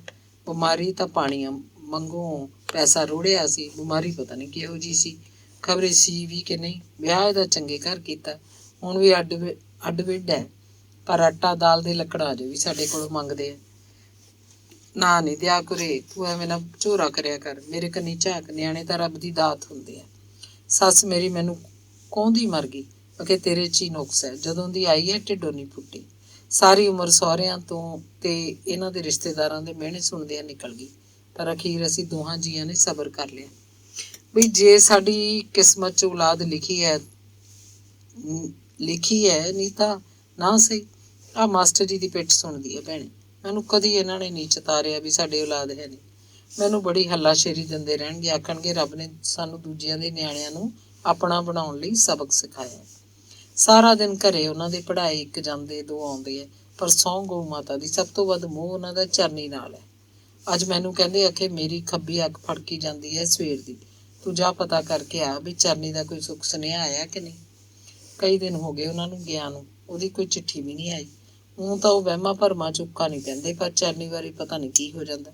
ਹੁਣ ਕਹਿੰਦੇ ਆ ਮੈਂ ਆਪਣੇ ਪੋਤੇ ਨੂੰ ਖਿਡਾਉਣਾ। ਕਹਿੰਦੇ ਦੇਖ ਲਈ ਚਰਨੀ ਦੇ ਪਹਿਲਾਂ ਮੁੰਡਾ ਹੀ ਹੋਊ। ਉਹ ਤਾਂ ਮੀਆਂ ਬੀਵੀ ਨੌਕਰੀ ਕਰਦੇ ਆ, ਉਧਰ ਭਗਤ ਸਿੰਘ ਦੇ ਤੇ ਦਿਆਕੁਰ ਤੇ ਇੱਧਰ ਆਪਾਂ ਸਾਰੇ ਮਿਲ ਜੁਲ ਕੇ ਪਾਲਾਂਗੇ। ਆਹੋ ਭੈਣੇ, ਚਰਨੀ ਵੀ ਘਰੇ ਆ ਕੇ ਆਪਣਾ ਅਟੈਚੀ ਪਿੱਛੋਂ ਰੱਖੂ, ਪਹਿਲਾਂ ਆਖੂ ਮੈਂ ਚਾਚੀ ਨੂੰ ਮਿਲਿਆ। ਭੈਣੇ ਇਹ ਤਾਂ ਕੋਈ ਦੇਣੇ ਲੈਣੇ ਦੇ ਸਰਬੰਧ ਹੁੰਦੇ ਆ। ਉਹ ਦੇਖ ਲੈ ਆਪਣੇ ਦੋਹਾਂ ਟੱਬਰਾਂ ਤੋਂ ਕਿੰਨਾ ਪਿਆਰ ਲੈਂਦਾ, ਐਵੇਂ ਆਖੀ ਆਪਣੀ ਛੋਟੀ ਨੂੰ ਵੀ ਚੰਗੀ ਹੈ। ਮੈਂ ਤਾਂ ਸੋਚਦੀ ਸੀ ਪਤਾ ਨਹੀਂ ਉਹ ਸਾੜੀ ਸੂੜੀ ਜੀ ਬੰਨ੍ਹ ਕੇ ਆਊਗੀ, ਪਰ ਨਹੀਂ। ਪਿਛਲੀ ਵਾਰੀ ਜਦੋਂ ਆਏ ਤਾਂ ਭੈਣੇ ਕੀ ਦੱਸਾਂ, ਭਲਾ ਸੋਹਣੀ ਸਲਵਾਰ ਕਮੀਜ਼ ਪਾਈ ਵੀ ਤੇ ਚੌਂਕੇ 'ਚ ਆ ਕੇ ਮੇਰੇ ਨਾਲ ਰੋਟੀ ਪਕਾਉਣ ਆ ਬੈਠੀ। ਬਹੁਤ ਪੜ੍ਹੇ ਲਿਖਿਆਂ ਵਾਲੀ ਜਾਂ ਡਾਕਟਰਾਂ ਵਾਲੀ ਕੋਈ ਆਕੜ ਫਾਕੜ ਨਹੀਂ। ਚੱਲ ਭੈਣੇ ਚੰਗੇ ਵੀ ਤੇ ਮਾੜੇ ਵੀ ਜਿਉਂਦੇ ਵਸਦੇ ਰਹਿਣ। ਤੇ ਉਹ ਵੱਡੀ ਤੈਨੂੰ ਕਦੇ ਨਿੱਕੀ ਨੂੰ ਵੀ ਫੜਾ ਜਾਂਦੀ ਹੈ ਕਢਾਉਣ ਨੂੰ ਕਿ ਨਹੀਂ? ਕਮਲਾ ਨੇ ਸੱਜੀ ਗੱਲ ਤੇ ਉਂਗਲ ਧਰਦਿਆਂ ਪੁੱਛਿਆ। ਨਾ ਕਿੱਥੇ, ਜੇ ਮੈਂ ਆਪ ਆਵਾਜ਼ ਮਾਰ ਕੇ ਪੁੱਛ ਲਾਂ ਤਾਂ ਭਾਵੇਂ ਫੜਾ ਜੇ, ਨਹੀਂ ਤਾਂ ਤੂੰ ਕੌਣ ਤੇ ਮੈਂ ਕੌਣ। ਭੈਣੇ ਮੋਹ ਪਿਆਰ ਤਾਂ ਜਮਾਂ ਹੀ ਉੱਡ ਗਿਆ ਕਿਧਰੇ, ਬਾਹਲਾ ਹੀ ਮਾੜਾ ਜ਼ਮਾਨਾ ਆ ਗਿਆ। ਇਹਨਾਂ ਨਾਲ ਤਾਂ ਗੁਆਂਢੀ ਚੰਗੇ ਆ, ਦੁੱਖ ਸੁੱਖ ਦਾ ਘਰ ਜਾਂਦੇ ਆ। ਇਹ ਤਾਂ ਮਰਿਆਂ ਪਿਆ ਨੂੰ ਸਾਨੂੰ ਚੁੱਕਣ ਜੋਗੇ ਨਹੀਂ। ਵਾਖਰੂ ਬਸ ਭੈਣੇ ਤੁਰਦੇ ਫਿਰਦੇ ਹੀ ਉੱਠ ਜੀਏ ਤਾਂ ਠੀਕ ਹੈ, ਜੇ ਕਿਤੇ ਮੰਜੇ 'ਚ ਪੈ ਕੇ ਇਹੋ ਜਿਹਾ ਦੇ ਵੱਸ ਪੈ ਗਏ ਤਾਂ ਪਤਾ ਨਹੀਂ ਭੈਣੇ ਕੀ ਬਣੂ। ਦਿਆਕੁਰ ਚੁੰਨੀ ਦੇ ਪੱਲੇ ਨਾਲ ਅੱਖਾਂ ਪੂੰਝਣ ਲੱਗ ਪਈ। ਕਮਲਾ ਵੀ ਨਾਲ ਹੀ ਰੋਣ ਲੱਗ ਪਈ। ਕੋਈ ਨਾ ਮੇਰੀ ਭੈਣ, ਐਵੇਂ ਨਾ ਦਿਲ ਛੋਟਾ ਕਰਿਆ ਕਰ। ਇਹ ਤਾਂ ਰੱਬ ਹੀ ਮੱਤ ਦੇਵੇ ਤਾਂ ਠੀਕ ਹੈ, ਬੰਦਾ ਕੀ ਪਾਣੀ ਹਾਰ ਹੈ। ਕੁੜੇ ਸੁਣਿਆ ਨੇਕ ਤਾਂ ਹੁਣ ਕਿਤਾਬਾਂ ਕਤੂਬਾਂ ਵੀ ਲਿਖਣ ਲੱਗ ਪਿਆ। ਮਾਸਟਰ ਜੀ ਕਹਿੰਦੇ ਸੀ ਉਹਨੂੰ ਕੋਈ ਸਰਕਾਰ ਨੇ ਇਨਾਮ ਉਹਨੂੰ ਵੀ ਦਿੱਤਾ। ਸੁਣਿਆ ਤਾਂ ਸੀ ਵੀ ਹੈ, ਪਰ ਇਹਨਾਂ ਤੀਵੀਂ ਖਸਮ ਨੇ ਇੱਕ ਦਿਨ ਵੀ ਆ ਕੇ ਕਿਹੜਾ ਕੋਈ ਗੱਲ ਕੀਤੀ ਹੈ। ਜਿਹੋ ਜਿਹੀਆਂ ਕਰਤੂਤਾਂ ਕਰੀ ਜਾਂਦੇ ਉਹੋ ਜਿਹੀ ਕਿਤਾਬ ਲਿਖਤੀ ਹੋਊਗੀ। ਇਨਾਮ ਦੇਣ ਵਾਲੇ ਵੀ ਇਹੋ ਜਿਹੇ ਹੋਣਗੇ। ਜੇ ਧੀ ਪੁੱਤ ਚੱਜਦੇ ਹੋਣ ਤਾਂ ਆ ਕੇ ਦੱਸਣ ਨਾ, ਮਾਂ ਪਿਓ ਦਾ ਵੀ ਚਿੱਤ ਖੁਸ਼ ਹੁੰਦਾ, ਕਾਲਜਾ ਠਰਦਾ। ਅਸੀਂ ਕਿਹੜਾ ਇਹਨਾਂ ਦਾ ਨਾਮ ਖੋਹ ਲੈਂਦੇ, ਪਰ ਨਾ ਇੱਧਰ ਝਾਕਦੇ ਕਿਹੜਾ, ਆਪਣੀ ਦੁਨੀਆ 'ਚ ਹੀ ਮਸਤ ਰਹਿੰਦੇ ਆ। ਕਿਸੇ ਦੀ ਚੜ੍ਹੀ ਲੱਥੀ ਇਹਨਾਂ ਨੂੰ ਕੋਈ ਪਰਵਾਹ ਨਹੀਂ। ਬਸ ਮਤਲਬ ਵੇਲੇ ਬੇਬੇ ਜੀ ਆਹ ਦੇ ਦਿਓ, ਉਹ ਦੇ ਦਿਓ। ਕਿਸੇ ਵੇਲੇ ਕੋਈ ਚੀਜ਼ ਘਰ 'ਚ ਨਹੀਂ ਵੀ ਹੁੰਦੀ, ਊਂ ਤਾਂ ਰੁੱਸਾ ਆਖੇ ਸਾਨੂੰ ਦਿੰਦੇ ਨਹੀਂ, ਹੈ ਕਿਸੇ ਪਾਸੇ ਛੁਟਕਾਰਾ। ਲੈ ਕਮਲਾ ਤੂੰ ਆਪ ਦੱਸ ਵੀ ਹੁਣ ਸਾਡੇ ਦਿਨ ਸੇਵਾ ਕਰਾਉਣ ਦੇ ਹੈ ਕਿ ਇਹਨਾਂ ਦੀ ਸੇਵਾ ਕਰਨ ਦੇ ਆ? ਨਾਲੇ ਸਾਡੇ ਕਿਹੜਾ ਕੋਰੂ ਦਾ ਖਜ਼ਾਨਾ ਦੱਬਿਆ ਪਿਆ ਵੀ ਜਿਹੜੀ ਅਸੀਂ ਕੱਢ ਦੇਈ ਜਾਈਏ। ਚਰਨੀ ਦੇ ਪਿਓ ਦੀਆਂ ਜੇ 4 ਦਿਹਾੜੀਆਂ ਲੱਗਦੀਆਂ ਹੈ ਤਾਂ ਰੋਟੀ ਟੁੱਕ ਜੋਗੇ ਪੈਸੇ ਆਉਂਦੇ ਆ, ਨਹੀਂ ਤਾਂ ਤੇ ਆਪ ਵੀ ਤਾਂ ਹੁਣ ਕੋਈ ਮਾੜੀ ਨੌਕਰੀ ਤੇ ਨਹੀਂ ਲੱਗਿਆ ਹੋਇਆ। ਮਜਾਲ ਹੈ ਵੀ ਕਦੇ ਦਿਨ ਤਿਉਹਾਰ ਤੇ ਆ ਕੇ ਆਖੇ ਵੀ ਲੈ ਬੇਬੇ 4 ਪੈਸੇ ਕੋਈ ਚੀਜ਼ ਲੈ ਲਿਓ।